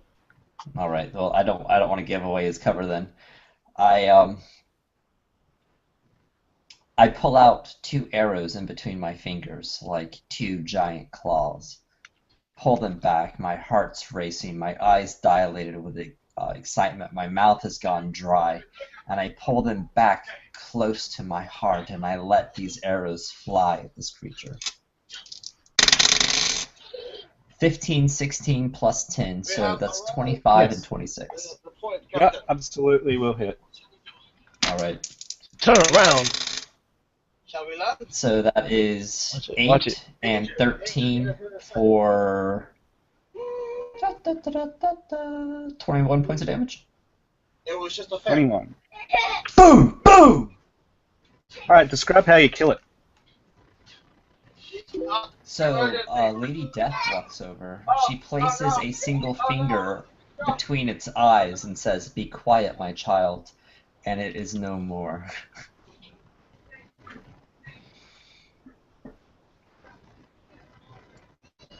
I walk over to the creature to see what it was. Okay, so you can investigate it, and it looks to be a cloaker. Oh, it's a cloaker. Yeah. I pull out a small knife and I go to cut off its skin and to drape it around myself. Yeah, you can do so. It's got sort of a leathery skin, and you can cut off a good portion of that and drape it over your shoulders. It's blood dripping down the side of my body as I walk around. But this doesn't seem to be the creature that we heard before, or was it? Yes. It's the one that was moaning. They have a moan that you know that their moan causes things to be frightened when they're close by. Do I know if cloakers can cast magic like this to throw lightning bolts to split mountains? Oh, you don't think that it's the creature that you're going to be attacking. From last time, if you remember right at the end of the session, someone made a check to see whether they could figure out what voice was speaking, and from what you understand, it was an Oni voice, O-N-I. So I just move my arm, and the image of the rock just disappears, and you see Roscoe kind of peek around the corner of a rock. He's like, "I knew it! I knew it! He was just trying to scare us."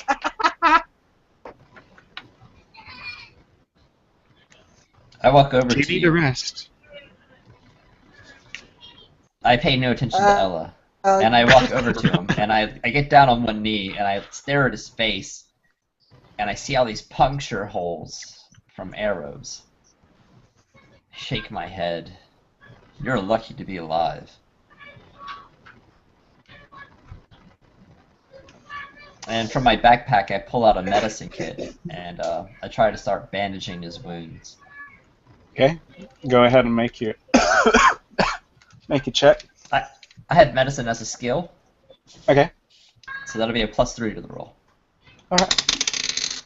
Oh, 19 plus 3. He is well If bandaged. this is a weapon attack, that would be a critical. I'm gonna go ahead and give you half a healing potion worth of healing, which is 1d4. Oh, awesome. Do you want me to roll that, or for him? You can roll that because you rolled the awesome medicine check. Oh, fantastic. All right, don't be a 1. That's a 2. Okay, Roscoe, you heal for 2 hit points, and you are well bandaged, and you're not bleeding out. So. Isn't a healing potion like a 2d4 plus something? I don't know. But 2 points, I guess. Okay. Sorry, I'm not sure. But anyway, 2 hits. Anyway, a healing kit doesn't usually actually heal; it just bandages. So any bonus is good, right? Yep, any bonus is good. You're looking a little bit better. The gauze and the bandage is soaking with blood. So And, yeah, you I'm just hear- gonna real swiftly. I'm just gonna cast Minor Illusion again, and I'm gonna create a secondary version of me, just a clone. So there's now 2 Roscoes standing beside you. Yep. With minor illusion? How is that possible? Cause it's a 5-foot cube. I'm only Okay. 3, 4, so. Can it move though? I thought that minor illusion has to stay there. I don't think you I can can animate use it. my action to move it. I can use my action to move it. Okay. Really? I'll just take your I word believe for that. so. Let me make sure. I'll make sure real fast. Yeah, you can look it up while we move on. So after a couple more minutes, you emerge from the cloud cover, and you can see a rather large plateau at the top of the mountain, and over the top of you is just this massive dome of black cloud, but on the inside of the cloud, it's really well lit up here. So there's like a dome of cloud, and then cloud cover that you've just come through, and on top, as you coming through, you're seeing a coliseum before you. There are massive pillars that are like Roman pillars. They're like fashioned. Are they ionic? Ionic. Are they Doric pillars? What kind of pillars? They're circular. I don't know all of the term. They're circular pillars, and they have those little indents all the way through, like Nice. semicircular indents, and Yeah, they're like in the Roman style. Roman. Like sort what of- style? Okay. Just if we can animate minor illusion as an action, I want to just place my hand on the ground and extend my shadow beside Roscoe and create a third illusion of him. And I use my minor Whoa. illusion. All right. So this coliseum is huge. Like, it's about 50 feet tall, and the roof is like 10 feet tall, like 10 feet slab of like limes. I'm gonna call it nice. Gonna try and think of what sort of stone it is. It doesn't specify that you can move it, but the other illusions, they allow for you to move it. Sorry for interrupting. No, that's okay. So you can't move it? Alright, I can, so or it doesn't say you can't. So it doesn't say that's a you DM. can't, but it doesn't say you can, so I'm going to say no at this point. So yeah, massive coliseum. Like I said, it's about 50 foot tall, and the roof itself is 10 feet, thick, and it extends back about 100 feet, and it's 50 foot wide, and actually probably more than that. Each column is like 10 feet wide at the base, and then slightly less than that, so they're big square bases, and then slightly less than that in width as the actual circular columns. So there's and they're spaced at 10-foot intervals, and I'm going to go ahead and say that there's like 7 of them. So 7 pillars, 10-foot wide, with a 10-foot gap in between each of them, which means it's 140 feet wide, this Colosseum, and it'll go back like twice that distance. It's massive, and it's capped with this huge stone roof that sort of extends for the whole structure, and it's got stairs leading up, and just pillars that lead down into the Colosseum itself, and you can see very clearly that there's a throne. At the moment, the throne isn't. It's just a huge throne, large-sized throne. But at the moment, there's no one standing or sitting on the throne. And it's all lit really well. Monkey It's Bones, you like- should go sit on that throne. Roscoe's going to sit on a rock, and he's going to wait. Even if they're going ahead, he's going to sit for an hour and spend all of his hit dice. All right. Yeah, well, before Go we... ahead. Okay, go ahead. Ella, still communing, climbs up the side of the pillar and on top of it and looks around. What does she see? What does she see? From the vantage point of the pillar. So it's just like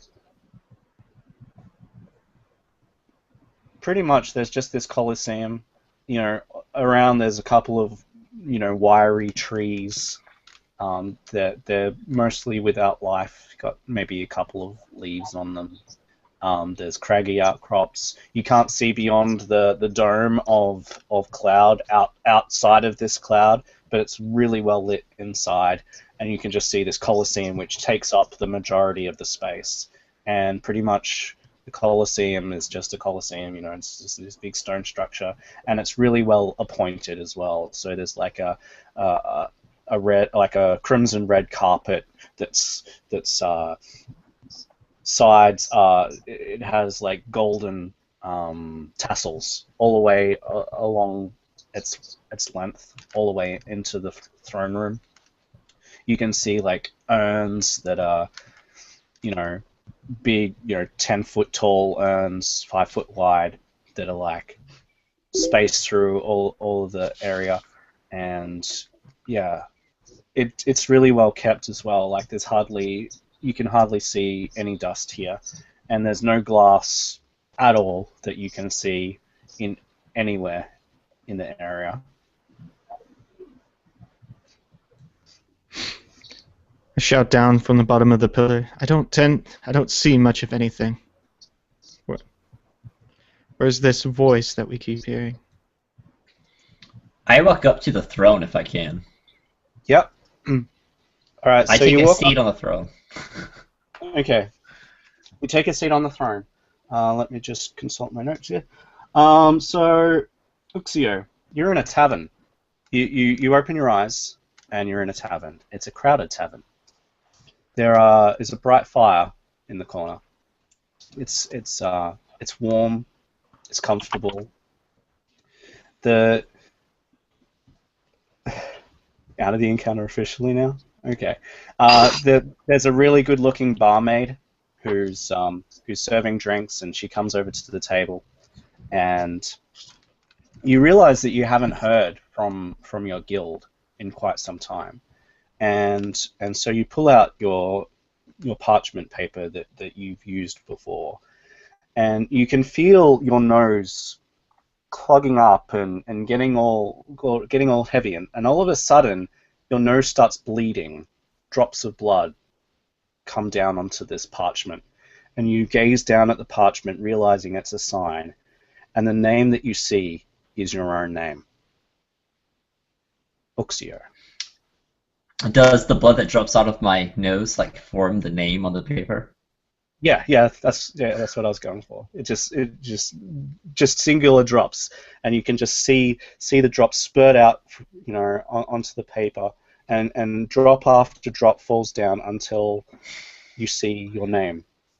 Oh, nice. Well, I take that paper. I walk over to the bright blaze of the fire, and you see my face, red and sweaty, my hands cold, even though I'm so close to this fire, with fear. And I throw the paper into the fire, and I watch my name burn. The paper shrivels up. The last thing to disappear, the last thing to be consumed by the fire, is your name written in blood.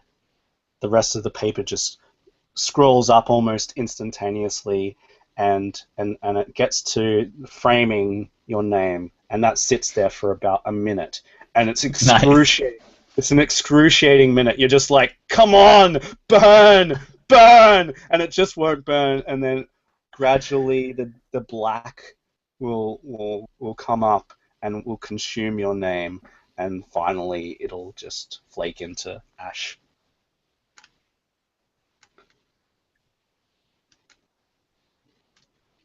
Your nose has stopped bleeding. It's a nice scene.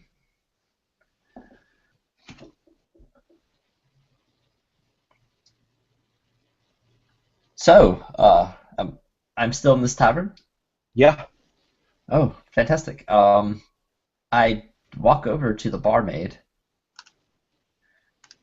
Oh, what kind of eyes does she have? She has lilac eyes.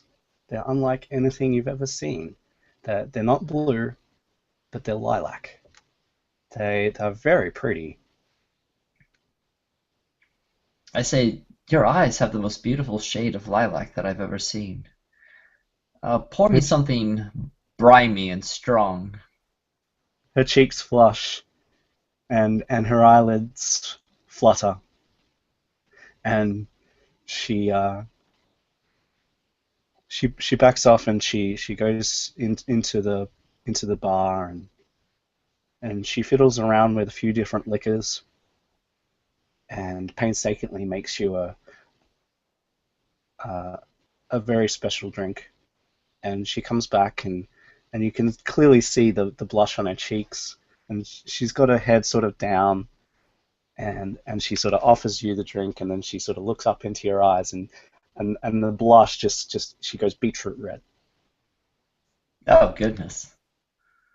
Um, So I take the... Br everyone else can see him walking around. So you see him get up from the throne, and he walks over to one of the urns, and he's like gesturing at the urn, and it looks like he's speaking, and then he reaches his hand out and he grabs the air, and then he holds his hand up to his face. Philip, Yes. yeah, go ahead. So everything that you do, they will see, but they won't see the actual scene that you're seeing. They will just see you doing the things that you're doing, but everything is just in the air. They'll just see you get up, walk, talk, grab your drink, whatever. All right. So this Well, basically means it seems like everyone else is just taking a rest for an hour, watching him make a fool of himself and enjoying the show. I think so. yeah, yeah. Unless Monkey you want Bones to do will start. No, no, no, no. While resting, Monkey Bones is gonna start taking bets with Roscoe and see which urn he decides to talk to next. All right. Well, 2 to 1, 2 to 1. He goes to that one next. Watch, I'm telling you. I'm telling you. and he'll take him up on a few of those bets, but he's also going to mention, yes, this is better than Gnomish Theater back home. This could be a Broadway show. Yeah, I can see it now. The Uxio School of Pantomime. Yes. All right. So Axio, what are you doing?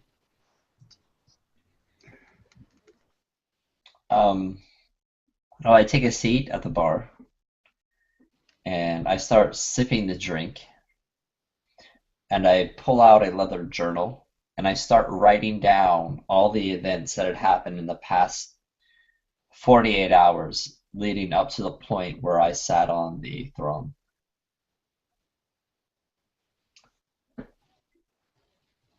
As you look at your writing, none of the events that have actually happened to you appear in the writing. What appears in the writing is a journal of what happened in this world. So you see yourself writing about how yesterday you went and saw a traveling show, and it was really exciting, and they did some magic that you'd never seen before. And the day before, like, you met someone, and I don't know, they were a big beefy man, and he was trying to push around some lower folk, and you sort of stood up for them. And then the day before, something else happened. So what you're seeing is an account of events that hasn't actually happened to you, but those are the events that appear on the page.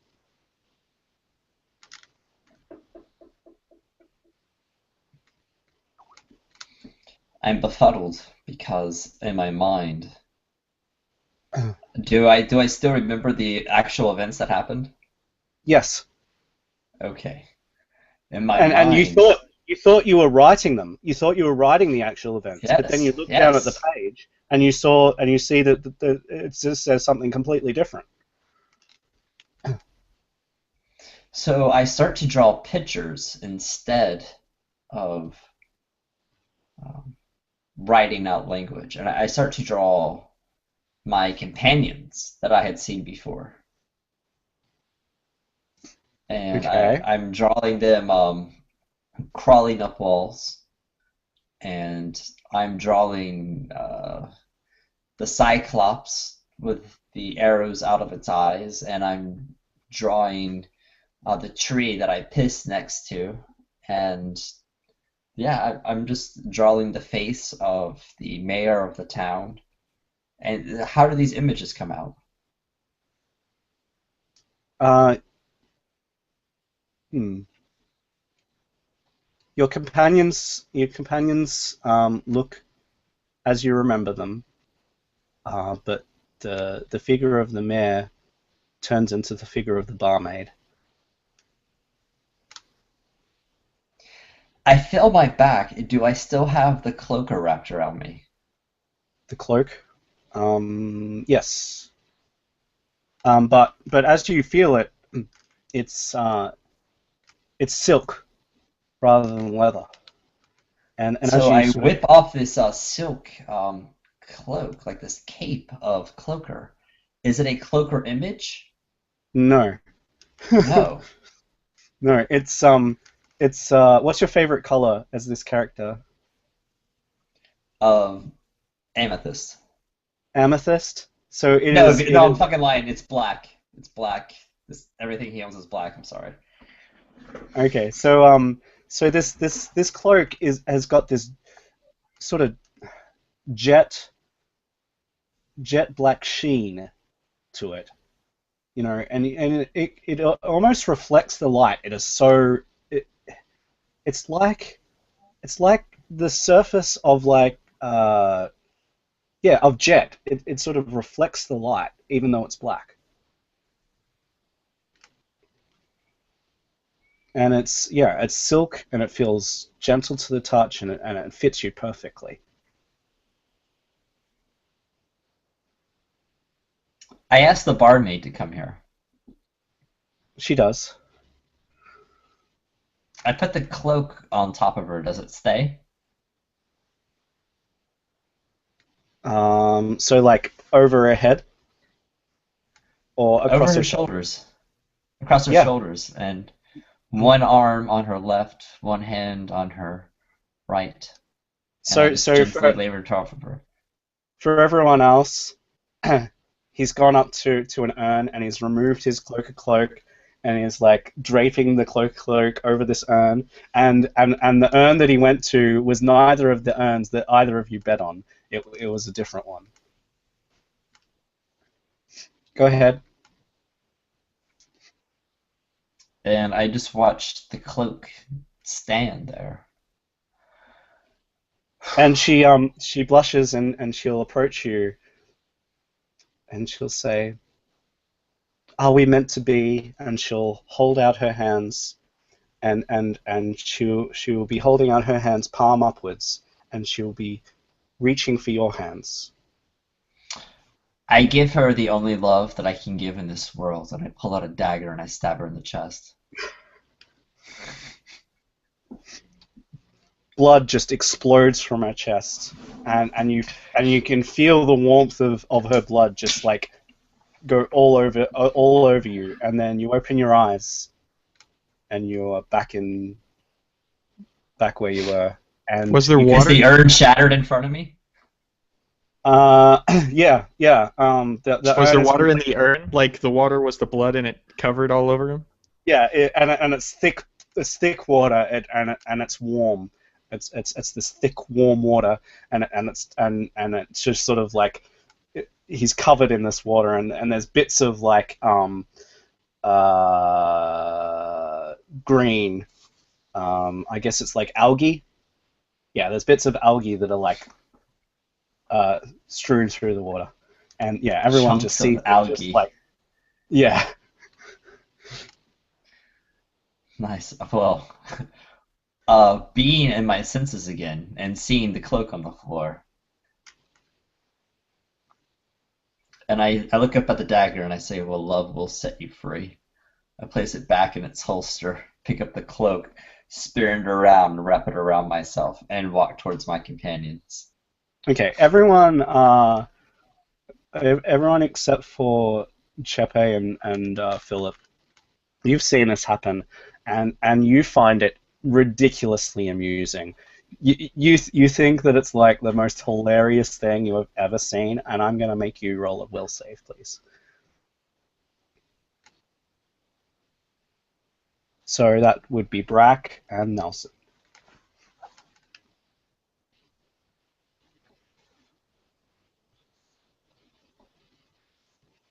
So was that a 15? I get an 18 total, modified. Alright. Cool. And Brack?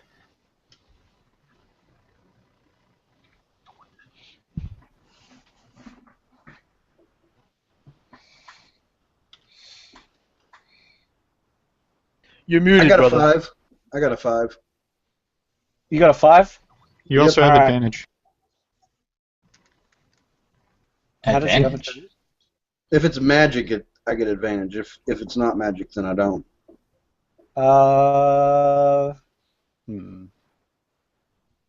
Sure, you can take It's advantage. divine. Yes, the divine comedy.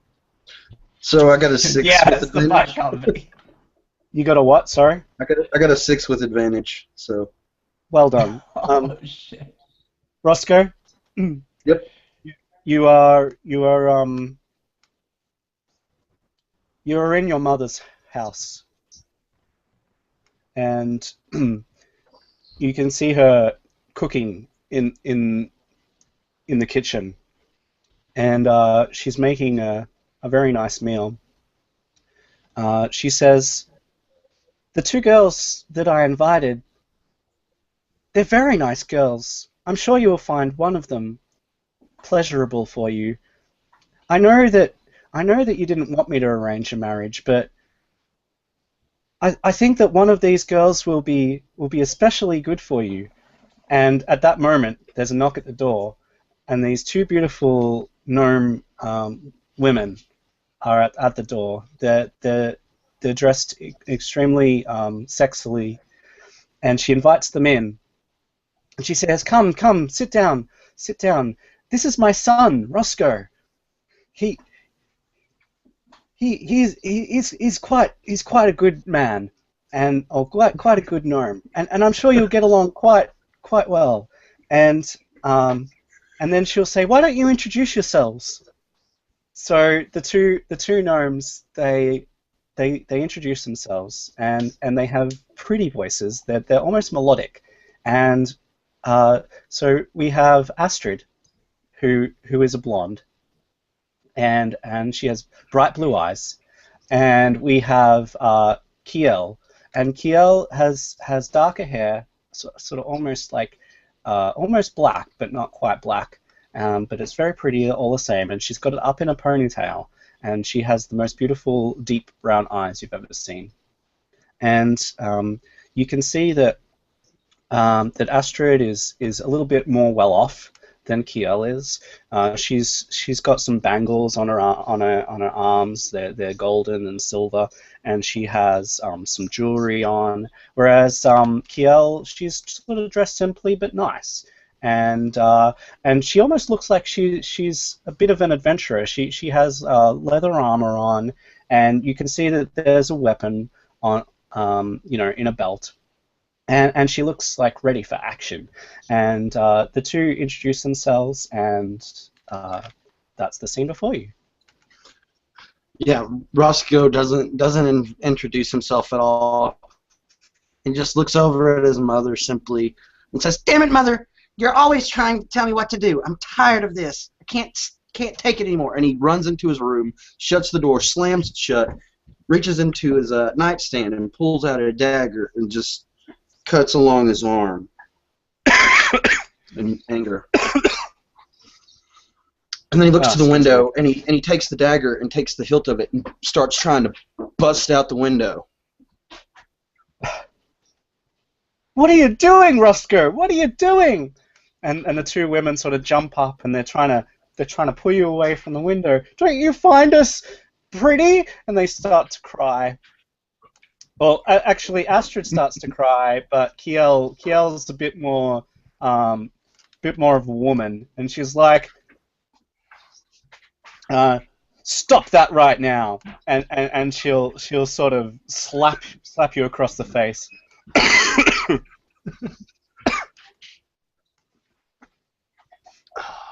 And no, he's struggling. He's shaking. He's ready to leave home.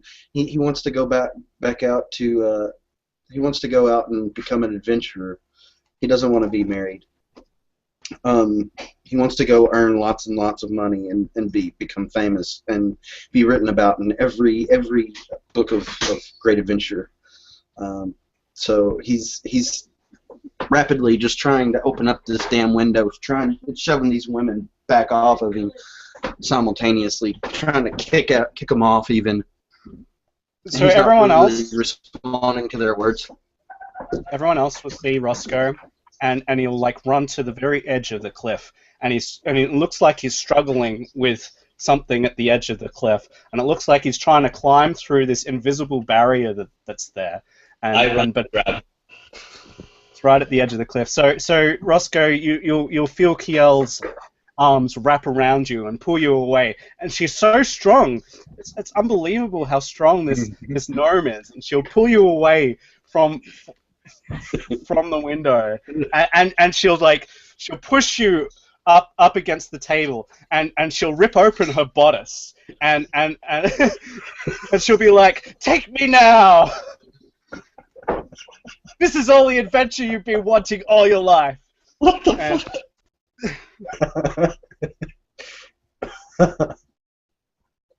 Yeah. At that, Roscoe simply looks at the woman and just wipes his eyes, and then he remembers looking at his friend walking about talking to the urns, and he's just gonna simply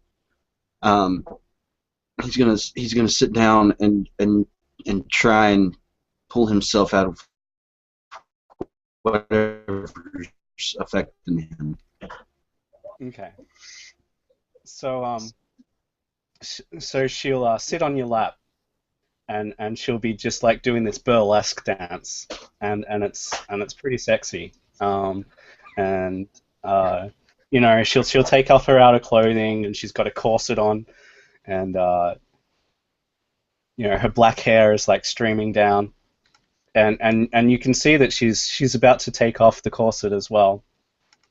But you're conflicted. You're just like, what the hell? Up to you, man. Yeah. I'm not interested in these she-demons. I want to smack him and see if I can smack him into consciousness. I kind of know what he's going through. So just like, All right. bam, wake up, and I'm shaking him.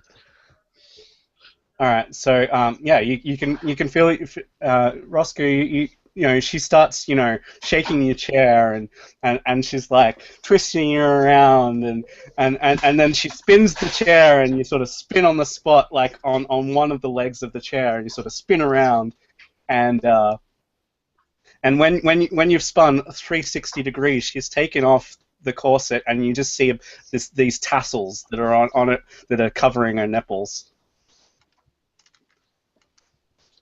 Really? In front of my mother and everything? I know this is all bullshit. Get me out of here. Get me out of here. I gotta get out. And that's when Roscoe simply uses minor illusion to create the sound of an orc outside the house yelling. All right. So what does everyone else want to do? I mean, you've seen Roscoe take a seat and is just like trying to struggle. He's struggling with an invisible opponent. He's just like spun around of his own volition. I'll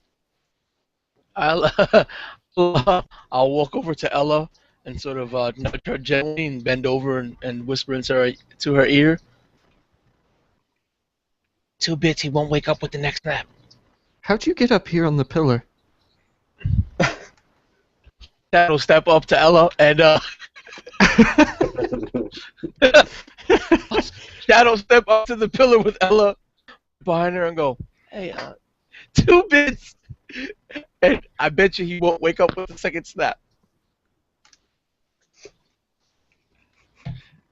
So Philip, you will notice that the cloaker skin is starting to like get a little bit heavy on your shoulders, and you realize that you could throw it over Roscoe. You're not sure what it would do, but it just occurs to you in your mind that that's something that you could do. Oh God! I throw it over Roscoe. Okay, Roscoe. So you see the image of Kiel just like jump on top of you, and then there's no weight though. You sort of wake up, and there's this black sort of thing on you, and you sort of push it off, and you're back at the top of the mountain, and with your friends standing nearby. Oh damn. Okay. So after having this experience, he's just sitting there in the fetal position, just rocking back and forth. Never again. Never again. Never going home. Never going home. All right. So Nelson, what would you like to do next? I swiftly put my gold back in my pocket. That wasn't a slap. That wasn't a slap. And I wiped the tears away from my eyes from my incessant laughter. Try to compose myself before shadow stepping down to Roscoe. Okay. I'd tap him on the back. Go, boy! Hang on. Mid shadow step, as Right. you're flicking from shadow to shadow, your body will just disappear. Everyone will see him shadow step, and you've seen him do this multiple times, but he doesn't appear anywhere. And Nelson, you'll wake up. You'll be on a ship, and it's rolling in the sea, and you just shadow stepped onto the deck of this ship. Oh, come on. I'm the only one that doesn't get a save for that. Sorry? I'm the only one that doesn't get a save for that. That's terrible. And you've saved really well. And in fact, it's not going to last as long as anyone else for you. So you'll see yourself on a ship, and it's a rolling ship, and you'll see 2 things. You'll see an island that's off the port bow, and shut up, man. So yeah, there's an island there, and you can see the glint of gold that is on the island. The sun is shining, and you can see the glint of gold on the island. And off the other bow, you'll see a noble's galley, and you can see that it's finely appointed ship. And you sort of look to the left, yeah, and you sort of look to the island, and then you look to the galley, and you go, you think, what's the better target? And you're thinking in the mind of a pirate. What would you like to do?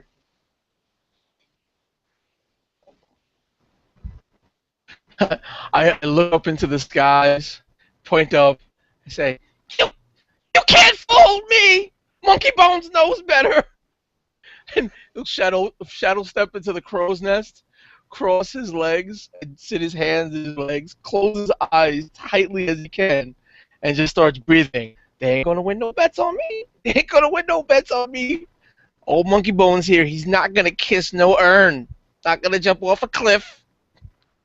Okay, No, so Monkey Bones knows best. Monkey Bones knows best. so for everyone else, you'll see him disappear, and then you'll hear a knocking on inside one of the ceramic urns, and you'll just hear this knocking, tap tap tap tap tap, and Nelson, you've woken up in complete darkness. You're in an urn, and as you're sort of putting your hands up, you can feel it's ceramic.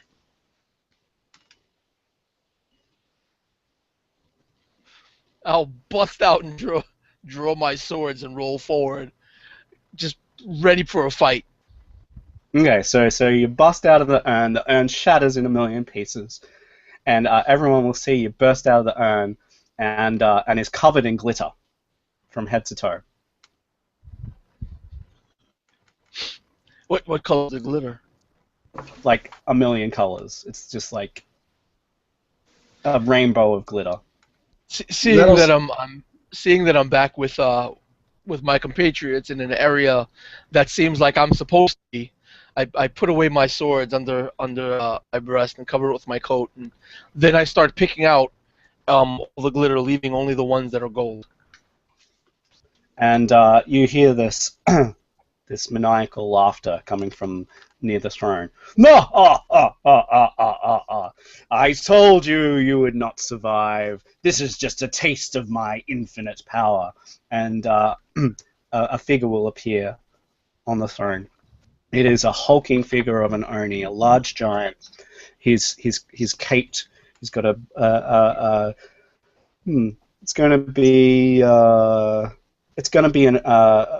purple, a deep royal purple color, and it'll be draped over his shoulders, and he has these massive claws, and he'll just be like, now you will face me, and he'll stand up, and he'll just like turn to his throne, and he'll just pick it up with one hand, and he'll rip it from the stone, and he'll just throw it, and it'll just like catapult through the air, and it'll just go further than you ever thought someone could throw something so large. And he'll say, now you will meet your doom. And then there is the sound of a lion and a dragon and a goat all at once, and a creature. Something lands on the roof. You can hear something land on the roof. Seconds, and then everyone roll initiative.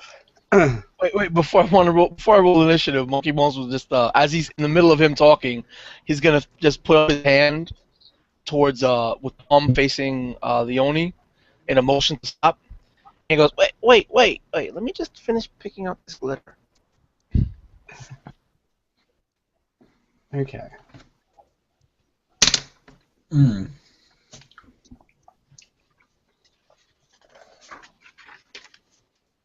I have 22. Okay, so Philip, 22, much better than last time. Roscoe? Yeah, 7. 16. 16. Ella? 14. And Nelson? 21 total. Okay. So, Uxio, you've got this giant, and something landed on the roof that you can't see because it's on the roof.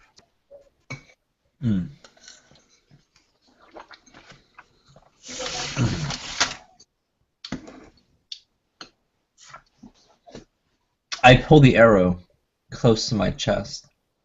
I feel the tension of the string tied on my fingers. I have the head of the arrow aimed directly at the Oni's eye. I stop breathing, and my body settles down. I feel the tension build up in my shoulder. And when it's just about as much as I can't take anymore, I let it fly.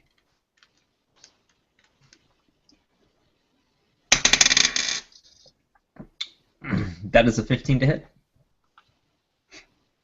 15 to hit. So the arrow flies true and sticks harmlessly into this guy's scale armor. Oh, sorry, it's chain. But yeah, you can clearly see that it's just impacted on the armor and it hasn't pierced.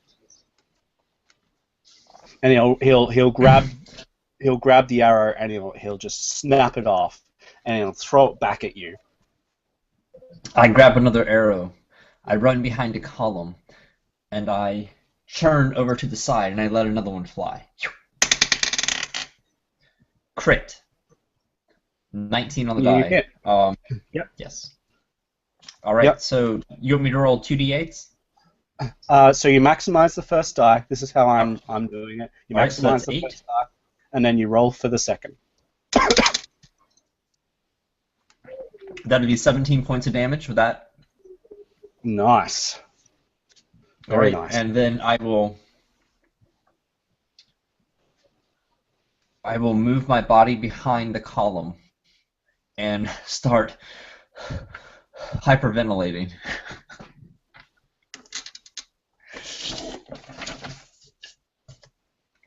Okay. So Nelson.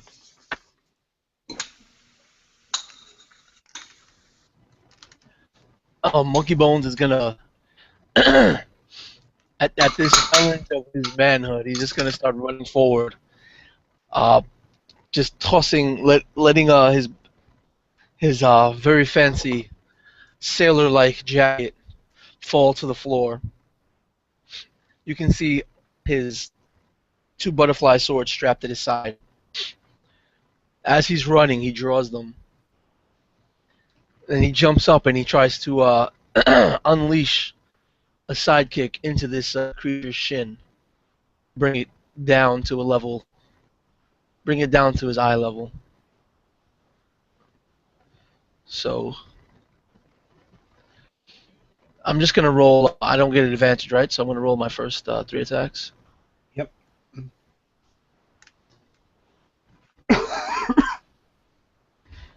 So yeah, 10, a 25, and a 20.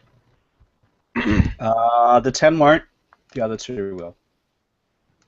Okay, so that's...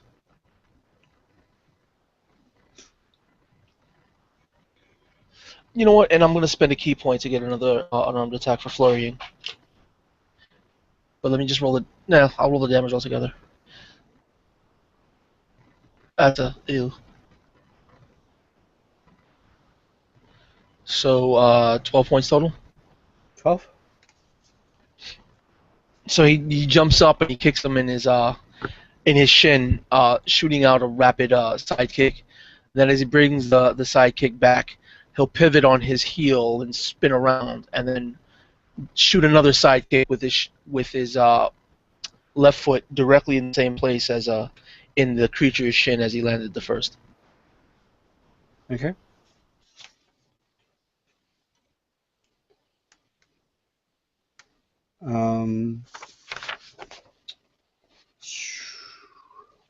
Roscoe's after that. Roscoe's going to move behind a pillar, and he's going to use his action to cast a mirror image of himself just on the other side of this particular pillar. And he's going to use his bonus action to hide. Okay. Roll for that. And then we'll move on That's to... a 23 stealth. Oh, very nice. Ella?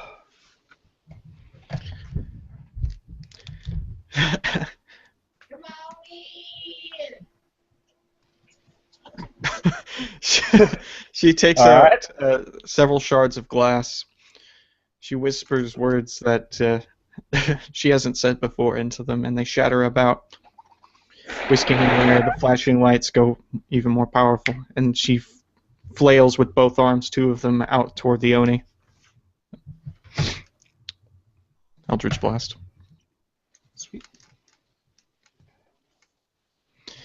And that's probably not going to hit. That's like 10s both times. Nope. The Oni will just hold out his unarmed hands, and he'll just like catch both of the blasts before they reach him, and he'll just fling them at the roof, and the glass shards will just embed themselves in the roof. Suddenly, from out of the clouds, you hear this beautiful, beautiful singing.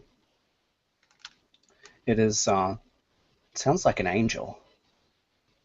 It's the sound of a female, and it just it's so pleasing to the ear, and you feel yourselves encouraged. uh, and you feel yourselves bolstered, and you don't know what this sound is. You've never heard this voice before, but for some Oh, reason you angel just of death, have you come for me? no. You just you feel different, and and uh, and it will cast bless on the party. What does that confer? I believe it's temporary hit points, and you can roll a d4 to add to your attack rolls and saving throws. How many temporary hit points? Good question. Does anyone know off the top of their head? 200. 200? Probably not quite that many. Let me just find out. Oh, I didn't foresee this coming, so Yeah. I got the page open to bless. It says you Yep. bless up to 3 creatures of your choice within range. Whenever a target makes an attack roll or a saving throw before the spell ends, the target can roll a d4 and add the number rolled to the attack roll or saving throw. So it's only a d4. There's no temporary hit points in bless. Okay, sorry about that. So yeah, you can just add that. You're just feeling like you're feeling inspired. And then the Oni sort of hearing this voice frowns, and he doesn't know where it's coming from, and it sort of sets him back for a moment, but then you can see him to sort of pull himself up to his full height, and as he does so, you can see his wounds just healing themselves of their own volition. You can see, you know, the slashes of the weapons just like heal up, and he's just like, "You will never defeat me. I do not know what this thing is, but it will not help you here." And he will heal some hit points. And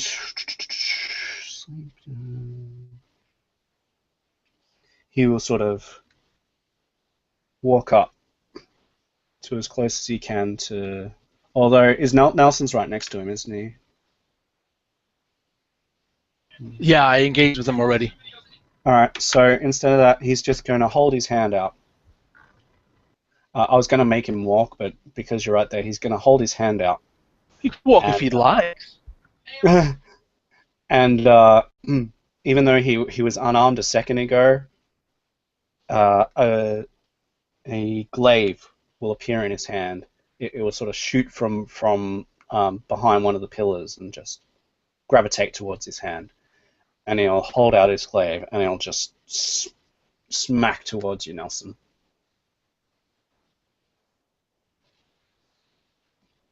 So multi-attack. It's going to make 2 attacks with the glaive. Yeah, I'll definitely use my my reaction to use my defensive duelist. All right. So he's got +7. So one's 14 and one's 17. So that yeah, neither of them will hit. Yeah, they wouldn't hit. The 14 wouldn't hit my my base AC, and then my modified AC with the defensive duelist is 20. Okay. Seeing that neither of the attacks hit, he says, I actually deflect one of them, so you can use "Yeah, that. sorry, Chepe, I'm really sick today." Yeah, he looks down at you and he says, "That's what happens when I go easy on pitiful creatures such as you." And then he will let out this bellow, and the creature from the roof will like roar in reply, and you'll feel it take off from the roof and come up from behind. It's a chimera, so it has the face of a lion, the face of a dragon, and the face of a goat. And so you've got the Oni in front of you, and you've got a chimera behind. And it says the Oni will say, "Seconds, attack!" And apparently he named this beast Seconds, and so the chimera. Who's closest to the entrance at this stage that's not well hidden? The gnome is pretty well hidden.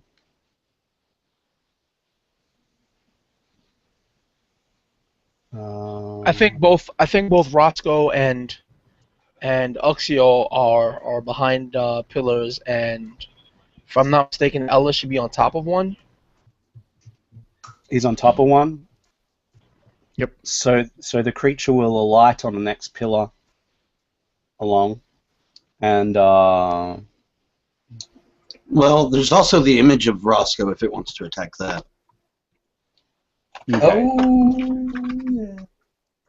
Oh, At this stage, it'll just alight on the pillar, and it will breathe fire towards Ella. Ooh, What kind of wow. save is that? Sorry, it's a dex save. I rolled an attack, and it's a dex save.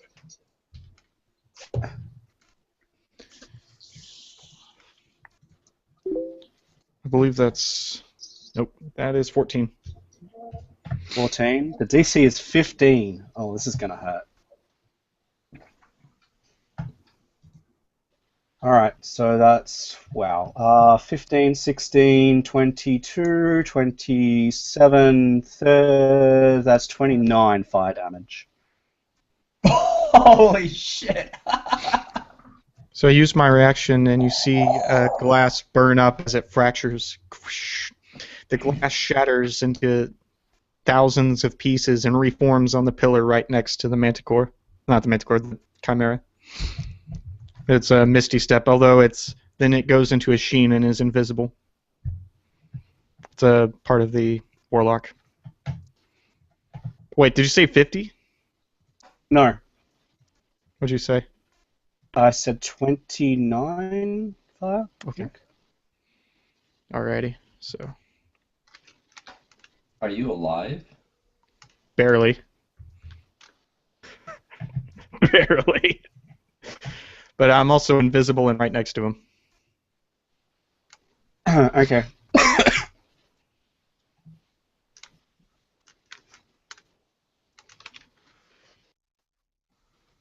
So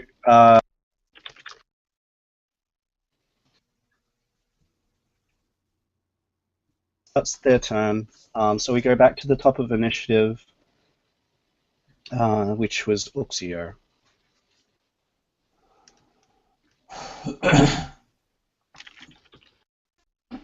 During this downtime, was it considered a short rest, or how was that working?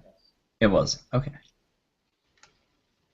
So I will move out from behind this pillar, and I will see this monstrosity, this chimera before me. And as the lion lets out this giant roar of flame, or is it the dragon that flames? It's the chimera that that let out the Yes, but it has 3 heads, does it not? yeah. So the chimera, the dragon breathed that. Yeah. So as the dragon breathes out this flame, I will go to shoot it in its open, gaping mouth.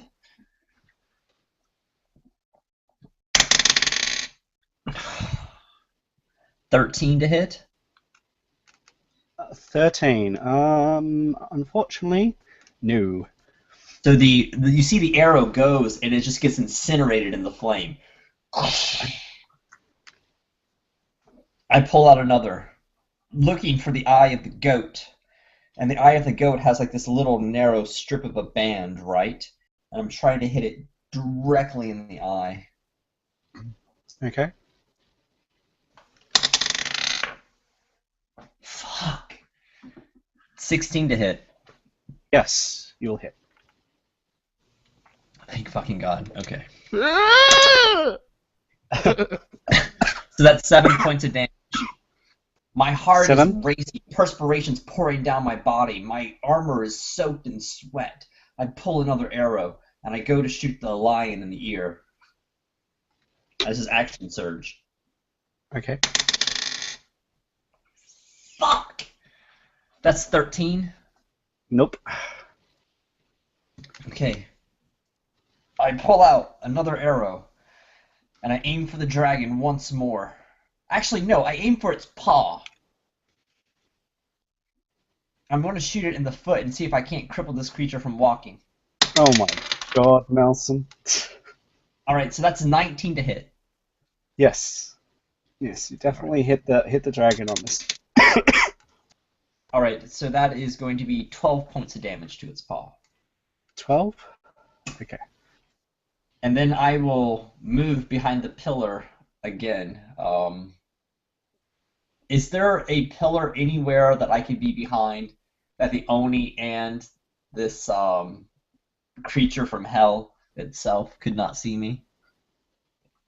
Yeah, look, there's plenty of pillars. They're like 10 feet wide.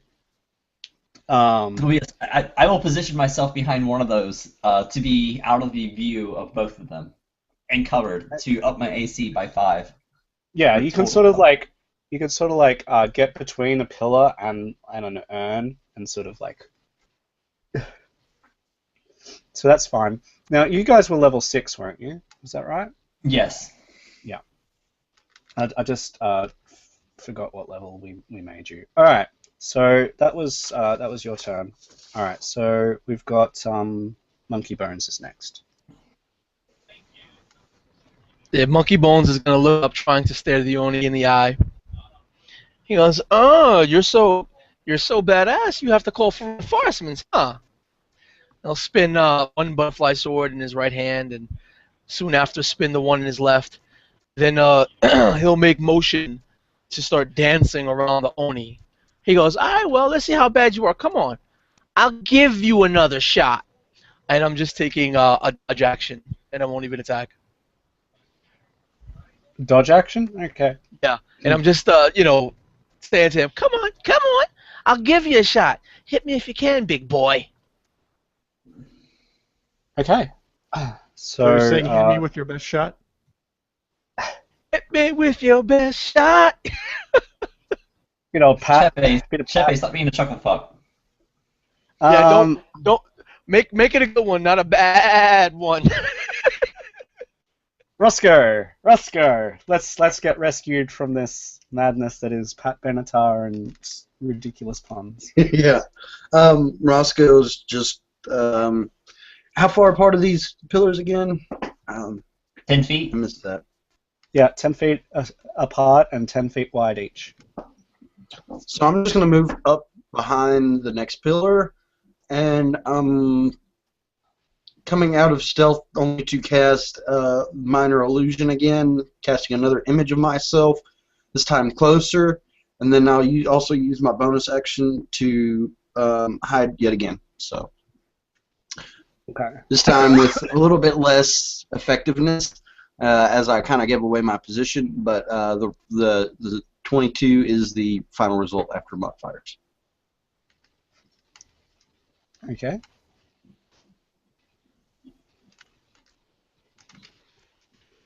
All right.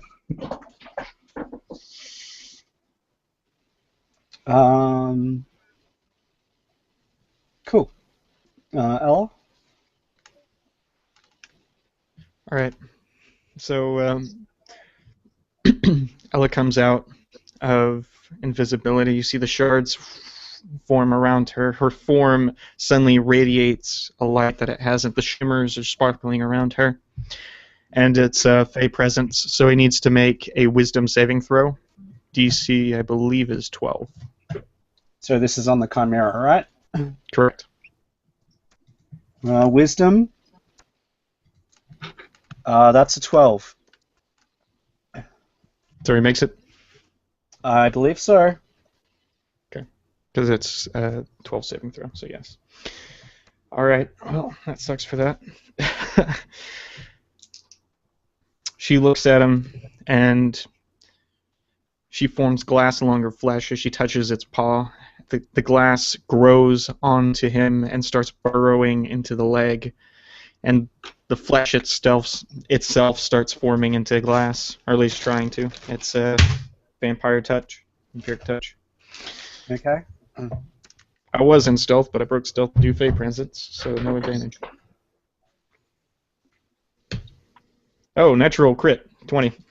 Sweet. That's 66. 66. 6d6? Double Wow. dice. 60 to 66, and I regain half of the health back. And I can do it again I next think turn. you maxed the 3. Yeah. You Yeah, max the 3 and then... Oh, I maxed the 3 and then rolled the other d6. Okay, so that's 18 plus. Yes. Oh crap, that's 18 plus 15, so that's 32. 32. Wow. That's so the glass. I take a good chunk of its leg of glass, and the glass itself forms back into my porcelain form, and the very parts of my glass skin, like shards, ripple open and start consuming the glass shards coming out of its flesh. Your flesh has become my flesh. So I did how much again? It was 32, right? 32, so you So that's heal plus 16. 16, yeah. So who is the most hurt at the moment? Is that still you, Chepe? Yeah. Mm-hmm. I'm at 27 hit points. Okay, so you hear the voice coming from the clouds again. Ah, ah, ah,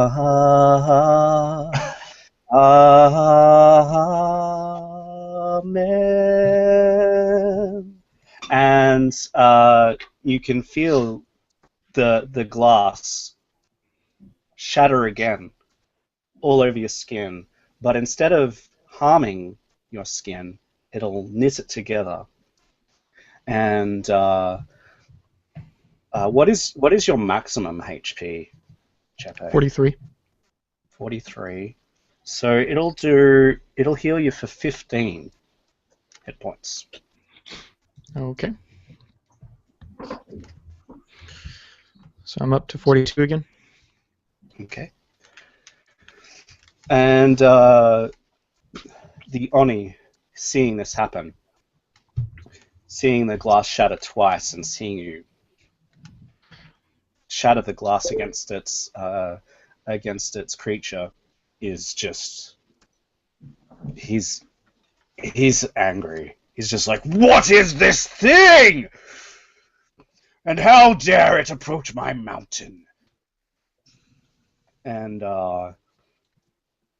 he'll take his glaive once more, and as he does so, his wounds will continue to heal. You'll see the blood dry up, and he feels bolstered, and he's like, I will overcome whatever this thing is, and you shall perish. And he will attack twice with his glaive at Nelson again. Oh no. Who? He's swinging with disadvantage this time, remember? All right. Yeah, he misses.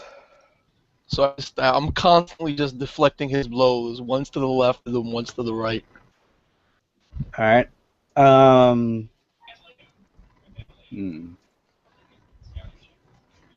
He will, seeing that he's missed all of those times, he will just breathe out this breath, sort of like insects come out of his mouth. Holy shit. Yep. And these insects will just like swarm out, and it'll just whip around Nelson. And I'll get you to make I'm gonna make it a Constitution saving throw.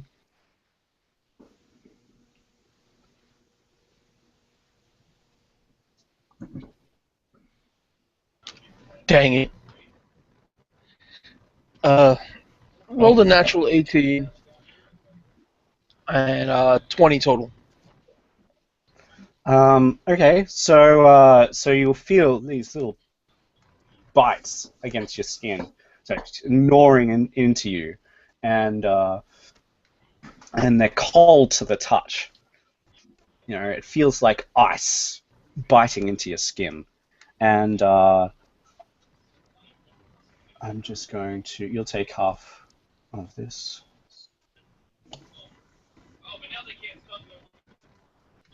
So 8,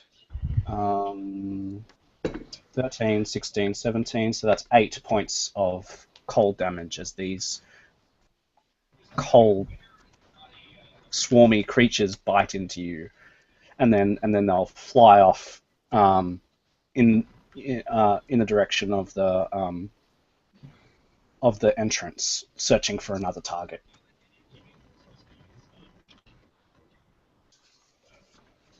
And then the Chimera, who has taken a blow, yeah, he is a cheater. I didn't put him up against you for no reason. So the Chimera, so you appeared next to it, Chepe, am I right with that? Did you appear next to Yes. it? Alright, so it's Right on its leg. it's Eating gonna its make flesh. yeah, awesome. So it's gonna make a multi-attack. 1 bite, 1 horn, and 1 claw. Holy shit. AC 13, bro. 13. So the claw is +7, so that won't hit. The other 2 will. So the bite and the horn. So hang on. Let me just. So what did I say? I said bite and horn will hit. So we've got 2d6 and 1d12. Alright. So that is 7. 11 piercing damage and 5 bludgeoning damage. Oh! So it bites down on your shoulder and then stabs you with one of its horns from the goat and tries to butt you off, but you stand your ground. So the horn is sticking into the glass at this point, like straight through my porcelain flesh. Straight Chepe, through you your got body. so lucky with that. Yep. All right. So we are back to Uxio. Uxio!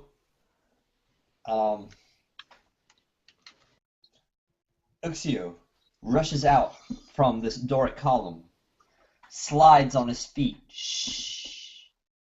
pulls out 2 arrows, seeing his friend get mauled and horned, pulls it out and goes to shoot both those heads at once.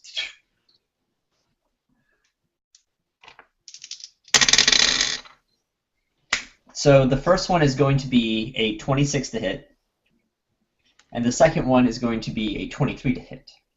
You will hit both. Okay.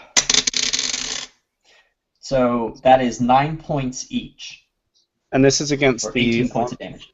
This is against the Oni, yeah? No. This No, is not against the Oni. Chimera? Against the Chimera, who just mauled and horned Ella. All right. Sorry, I'm a bit out of it. 6. Okay. And then seeing both those go true, he's going to run and try to grab Ella and then take her back away from danger, shielding her. She tries to shoo you With away his back. now. Am I too far away to get her? We're on a pillar. You're on a pillar, so you'd have to climb. Oh, she's on a fucking pillar! Oh fuck, I can't get there. I'm sorry. How high up is the pillar? 50 feet. There's no way. There's no way. Okay. I go back behind the other pillar and hide myself. Okay.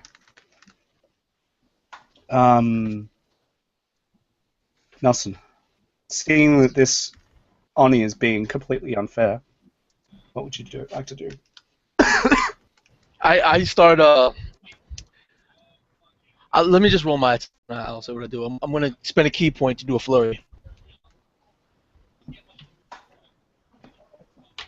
Man, you should stay on the dodge. Well, I'm just gonna do this for now. See if I can do something that I'm planning to do.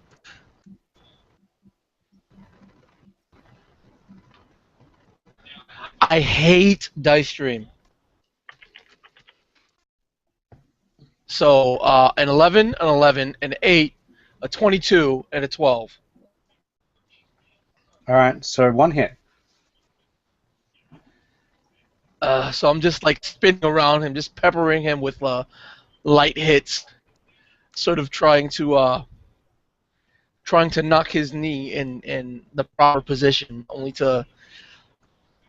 to set it up for the hit that actually made decent contact.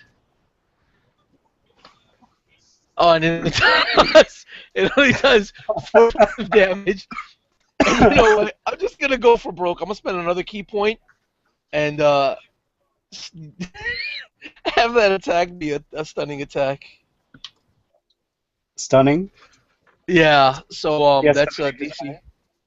Yeah, I have stunning attack. He rolled a 1. Okay. So Good. the stunning attack, it would usually be for 1 round, right? The stunning attack, I think, is until the end of my next round. Okay, so it's going to be twice as long that you'll stun him for. So you just that one kick that you did was right in his nads.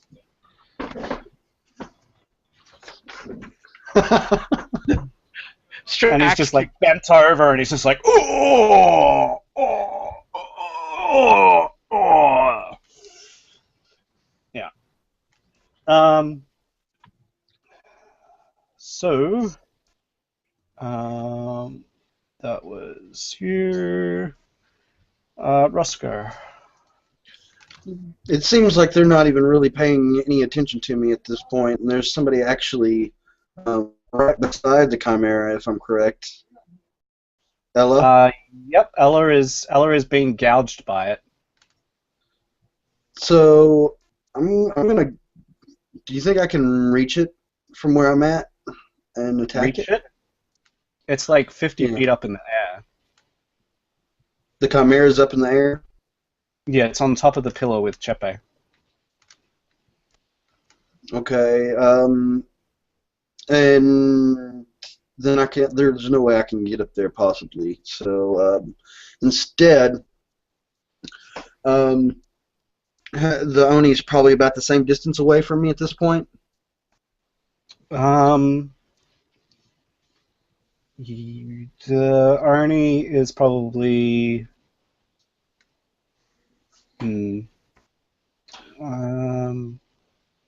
Yeah, I'd say the same distance. Yeah. Okay, so I'm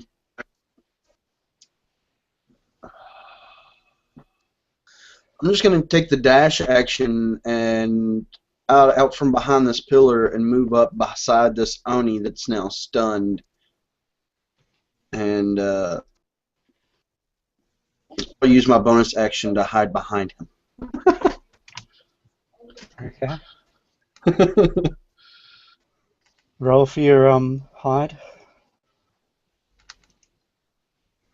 That's a 19. Wow. All right. Good job. Sweet. So we are up to Ella. You see where her skin has healed over from the voice that previously shouted from the heavens. Glass forms itself in its place once again and fits together nicely in forms of tessellations reflecting the goat's eyes and the horns, like serrated puzzle pieces. The glass grows once again over the horn that's gouging Ella and onto the goat's head, continuing Vampiric Touch, the spell from last time. Okay. And I'll use my Blessed +4.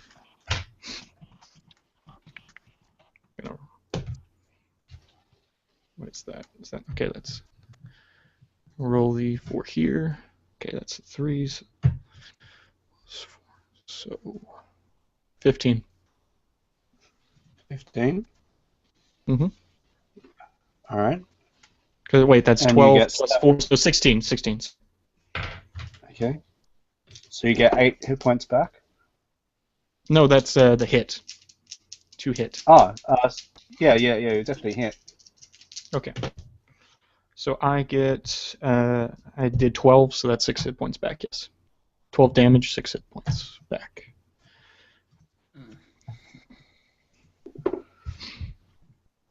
The glass forms over, and the flesh surrounding the horn of the goat head gets chunked off in the form of glass, and the shards get incorporated into Ella's flesh, tessellating across its skin like a disease. She rips out the horn, or rips herself out of the horn, and the shards gather on the ground. She readies herself, and shards start going over her face. She's taking the dodge action. It costs 1 action for Vampiric Touch. I have no idea if I can take the dodge action. Is an action. Yeah, Yes, so I have a move action as well, which I haven't used. Okay. Can I use my move for that? What? Or can I not? No. Okay, that's fine. So monks have a special thing where they can spend a Kai point to do it as a bonus action, but that's about it. Everyone else has to spend an action doing it. Right. I still haven't had to come across it yet, so.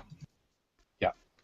All right. So that's your turn. All right. Beautiful. So you're on top of the pillar, and anyone that's outside will see a bright light, just a bright divine light, break through the clouds, and like hurtle towards the building, and it will burn direct, like right through the stone.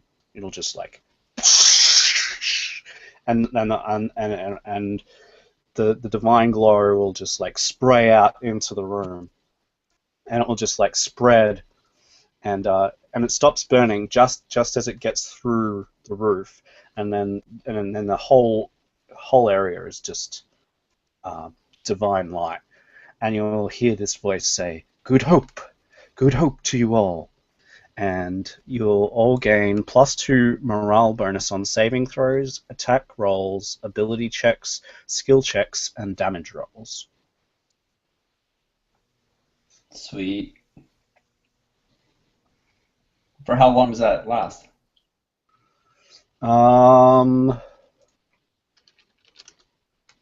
Conferring. I'm just checking.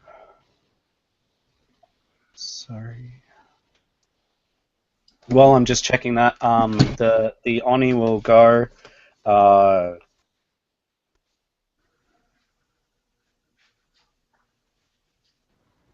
He will drool. He'll drool. He's stunned. Yeah, he'll drool.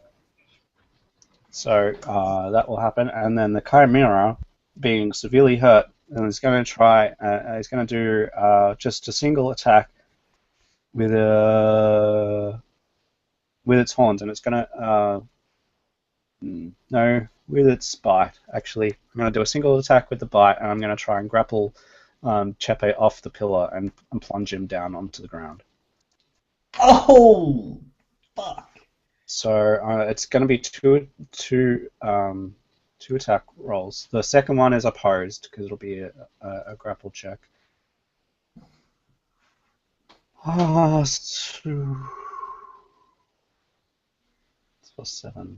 So 12 to hit, and then the second one is an athletics or Chepe, and he rolled Total Well, of 19. it misses. I have an AC of 13. Okay. And I have a 5 for my grapple check. 5. So yeah, it'll miss with its bite, but it'll just grab hold of you with its claws, and it'll just like jump off the pillar, and it will just swan dive directly to the ground. It'll take damage too, but it's 50 feet, so 5d6. yeah. You'll take 6, 9, 15, 18, and it will take 18 as well.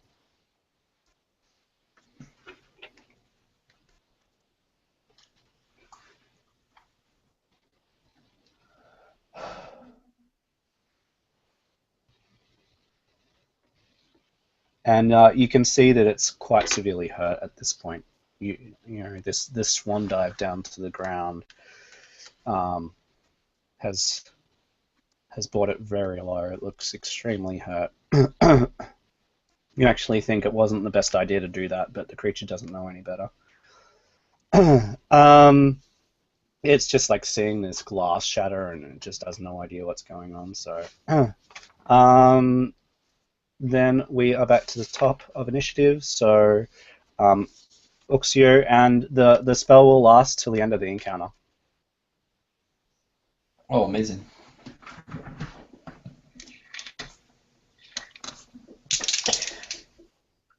Uxio.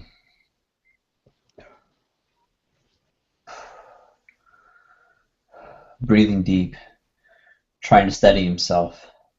He's not dead yet. His arrows are running out. He takes back a hand, pulls out 2 arrows, goes to shoot at the Chimera. That's going to be a 16 and a 14 to hit. Both hit. Awesome.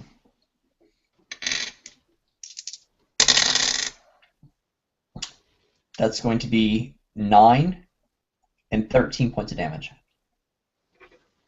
For 22. Okay. Do you want to do anything flashy as it dies? I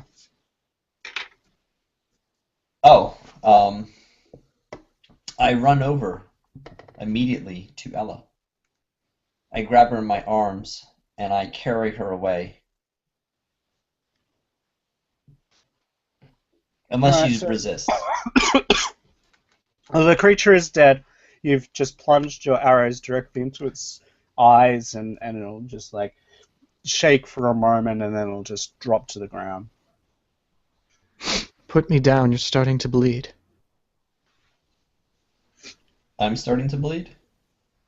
She's covered in glass, so I figured. Oh.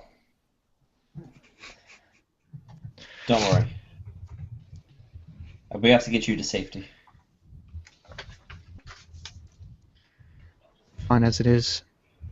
And I will run behind a pillar with her. Well, you know, for flavor, but I'm not, you know, whatever. Sweet. Alright, so that's Nelson. Okay. I forgot to do the D4s before. So I'm just gonna roll a series of attacks. I'm gonna spend a key point to flurry, and then after all the math stuff is resolved,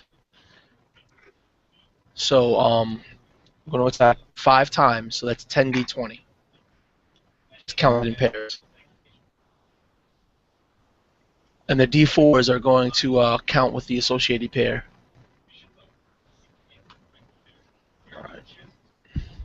10 d20s? Well, I'm flurrying, so I get 5 attacks. But since he's stunned, I get every attack advantage. Yep.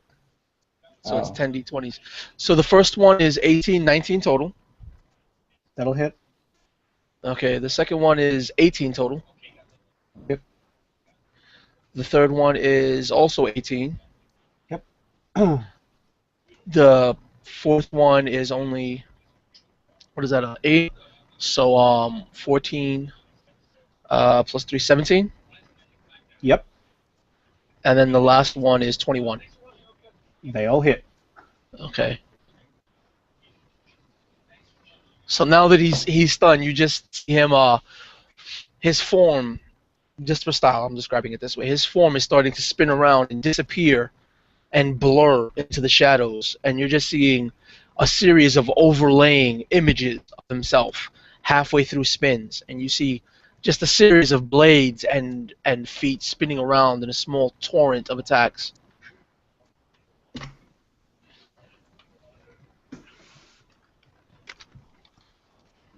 So it's 5d6 plus what is it? 5 each, so plus 20 plus 22.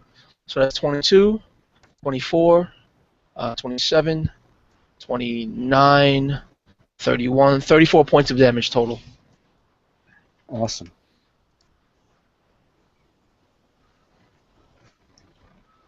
How many times can you do that? I've spent a total of 4. I can do it 2 more times. 2 more times? Yeah, it only cost me 1 key point to do that. I can flurry for a key point, and I'm wielding 2 weapons, and I have extra attack. Isn't flurry? So isn't you can flurry a bonus your action? second attack is a bonus action, so you can hit him 3 times.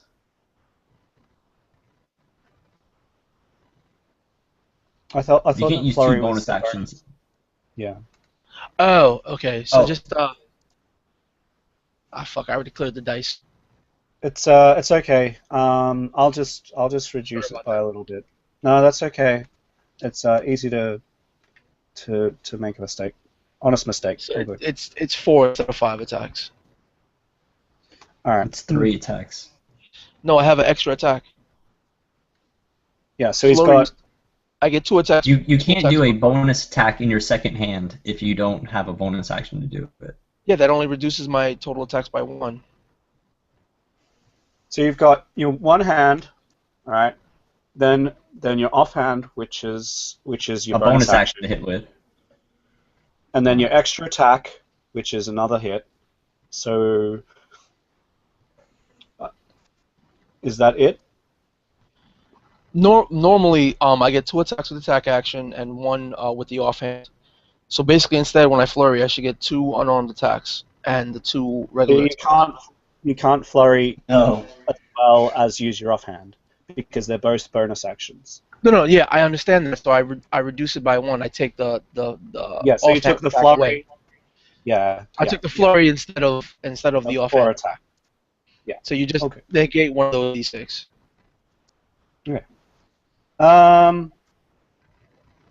Either way, all good. So that was Nelson. Roscoe. Roscoe's attacking with advantage from behind with his short sword now ready. He's going to plunge it deep into the back of this Oni. Oh, he's fucking attacking now?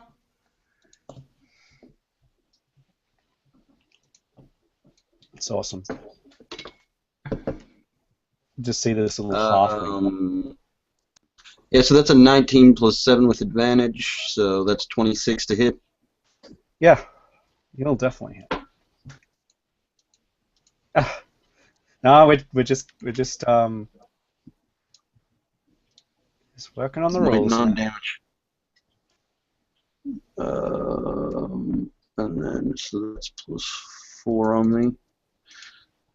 So it's going to be 14 points of damage as I stab him in the back. Nice. Yep, he'll take that, and then it's Ella's go. Hello. Yeah, you just see all of a sudden I appear out of nowhere and jump into the air, stab down into this Oni, and it's Ella's turn. Ella pulls herself together, shakes off some fractals from her wrists and body, and looks outside of the pillar, sees the form, remembering what she's here to do, whispers words, Arsaim, consume thee, and cast Chill Touch as shards of glass come out of her flesh, amalgamate together, and get launched at him. And so that's 20. Yep. All right. That's. Thought that 2 was- points of extra damage wouldn't have killed that thing, would it? No. Okay. Because I forgot about the blessed damage. Chill Touch. Okay, so Oh that shit, me is. too. That's 2d8. I'll just roll that.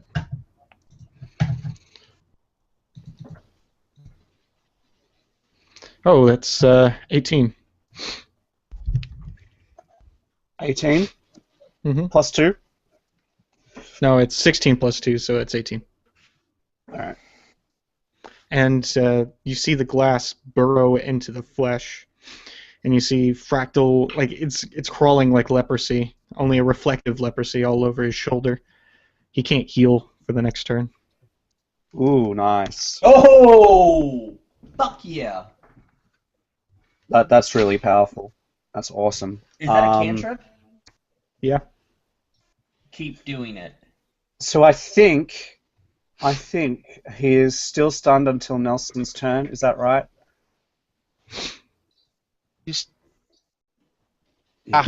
The mute is the acting up. You said that for the crit it would be an extended duration, so Yeah. So it was would be just the- one 5 extra seconds. round. yeah, it was only stunned to the end of my first round, and then it'll stay stunned to the end of my next. Next round. Yeah. All right. So it's still stunned. So it can't act. So it just sits there and drools. And then we go to Uxie. It's a really powerful kick to the no-no. Uxio runs to the Chimera, pulls arrows out of the goat's eye, pulls an arrow out of the lion's mane, notches those 2 arrows, and goes to shoot the Oni. So that is 21, 28.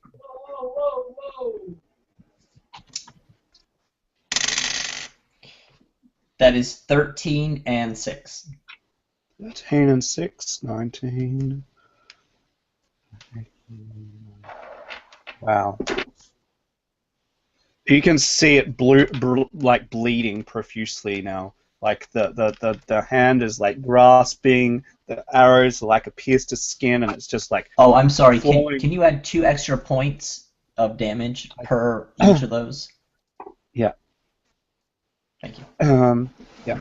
So yeah, it's kind of like as if you were shooting at or attacking like a big vat of wine, and like you've punctured it all these times, and the wine is pouring out, and the blood, this creature's blood is just pouring out of his all these holes that are in his body. It looks like he's really severely hurt.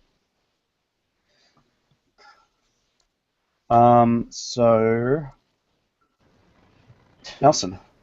Yeah, I'm just gonna do a standard array of attack, and basically do a little version of a spinning hurricane kick, jump up, spin, do a spinning roundhouse into a spinning back kick into a side kick. Okay. Let's see. So the first one is a natural 20.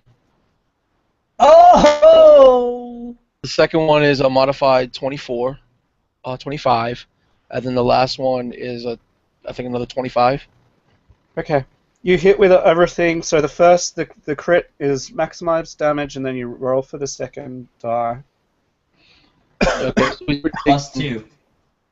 Yeah, No, let me +2. do this in the +5 for every attack, so that's +15 because of the +2. It's +15. 15 plus 6, so 21 plus 3d6 is the total damage. Okay. So 21, 24, 26, 29. And this is like unarmed attacks. Oh, these were all unarmed attacks.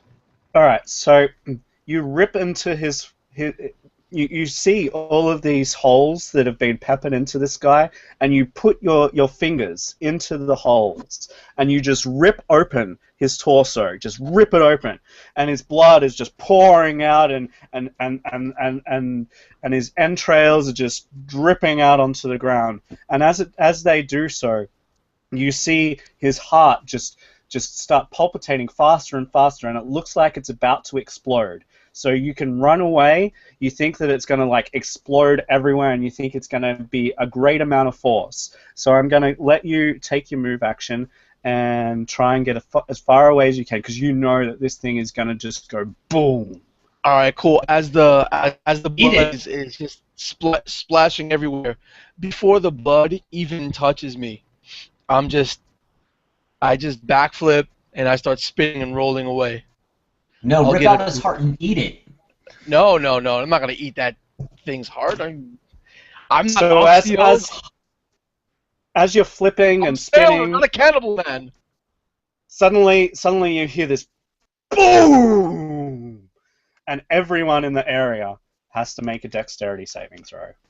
Oh, That's athletics or just pure dex? Oh, Dex. I get 45 feet away. It still reaches me? Yeah, absolutely. Oh, that's just wonderful. Oh, fucking crit! Oh yeah. I'm right next to a pillar. Do I need to make it? It's gonna shatter the pillars. It's just all the pillars are Okay. just gonna like. I don't get a crit, but I do 3. 13. Fucking unbelievable.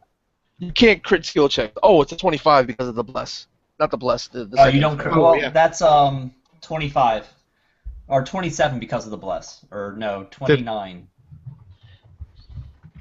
15 for the bless for me. Okay. So Uxio starts breaking hand flips. So 15 No, is a save. actually, I walk in slow motion, and as I walk, the objects just kind of move past me, and I just churn, and they move. It's real So 15 slow. is a save. Cool Anything guys below, never look at explosions. anything below 15 isn't a save. Did anyone roll below 15? I don't think anyone rolled below 15. No, I got a 23, so. So everyone that rolled above can take half of that 15. 7 damage, as this blood just shatters everything, and you can I hear rolled a crit. I still gotta take damage. Damn. You can Can't take a crit quarter. You can take a quarter. What's that? You Take a can't quarter. skill check. Okay. But yeah, I start backflipping and cartwheeling and jumping in the air, and then when I reach the entirety of my 45 feet and think I'm away, I turn around to start walking away, You and just get then splattered in blood. I just get pierced by pellets of blood flying like daggers through the air. And Can then you I hear this. penny dodge that damage? I don't know. Can you? If he makes saves, then he takes 0 instead of half. Okay. Done No, I then. think that's later on though. Alright, I so gotta be you- level 7 for that feature, but Oh, never mind then. You don't have it. You take damage. So that You're you a hear rogue? I'm a rogue, but I do have uncanny dodge. This is a creature that I can see, so. It's up to So the you GM. hear, No, but you have to be hit by an attack. This is an AOE. Okay. you hear a rumbling, That and, doesn't work and for AoE. I don't know. Like it's only 8 damage. Is that gonna down you, Brack? No. Then don't worry about it. So take the damage, and because this is the end of the account. So basically, you'll hear a rumbling, okay, and because all of the pillars have just shattered, and the roof is just like falling like to the ground. So it just slams down onto the ground and just goes straight through the earth and just makes like this huge pit in the ground. And you can feel the whole mountain shaking, and you think, we've got to get off this mountain. Is that when I see Uxio approach? I mean, not Uxio. Is that when I see Ignacio approach? So this is what's going to happen, right? So you see something flying out of the clouds where this divine light shone, and it's and you see it off in the distance, and it looks like Ignacio, but he has wings, Whoa! and behind him, three other Pegasus fly behind him, and they're just flapping gracefully down. And Ignacio alights beside you and nuzzles you with his horse nose and whinnies and sort of gestures with his head and us, will gesture to his back, and you realize that you can climb onto his back. Oh yeah, I saddle up. There's three other Pegasus alight next to each of the party members. One is only about 4.5 feet tall. It's like a baby Pegasus, and it's like flapping, and it's having a bit of a hard time, but it alights beside Brack or Roscoe. And it can easily climb aboard. Awesome, yeah, I do. So if they were full size, I would have to do the cool thing and just acrobatics down the side of this cliff. No, this is the cool thing, man. So having seen these Pegasus like alight beside you, they take wing, and as they take off, the mountain just starts sinking into the ground. And the clouds just spin around, and they're like sucked into a vortex of cloud that sort of just sucks directly into the middle of this thing, and the Pegasus fly effortlessly away in the direction of the town. Wow, amazing. And we're sorry, I'll just say this one last thing. The echoes of the song that you guys heard will fade away into the horizon. To this day, you don't know what it was that spoke, what it was that sung, but something was looking out for you on that day. And now you can go ahead, Nelson. What were you going to say? I was gonna say, as we're flying on these Pegasi down the mountain, right? I'm trying to keep up with Uxio, and then flying side by side with Uxio, I look over and grin, and then I'll shadow step from my Pegasus to the back of his, grab him, and say, "Remember the mayor," and fade to black. Awesome. So if everyone's happy, we'll leave it there for tonight. Are we all happy for that? Yeah, sounds good. All right. So if you guys want, you can plug your channels one last time. We're running this as part of a Facebook group, which is called Oneshot. It's called let me just check the exact name. Tabletop RPG Oneshot Group. You can find us on Facebook, and there's all sorts of games that are played all the time. So come and find us, and you guys can plug any channels that you wish, and then we'll finish the broadcast. Hi, my name's Philip Posey. I run the channel Maps and Dragons, and I hope you enjoyed the adventures of Uxio.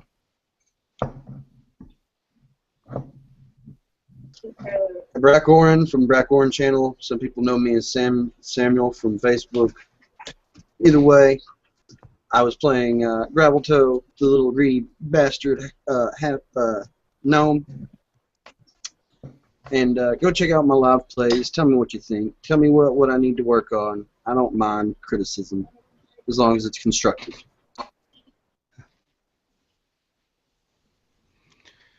I'm Shipalepepe on the channel Fawn Trodden.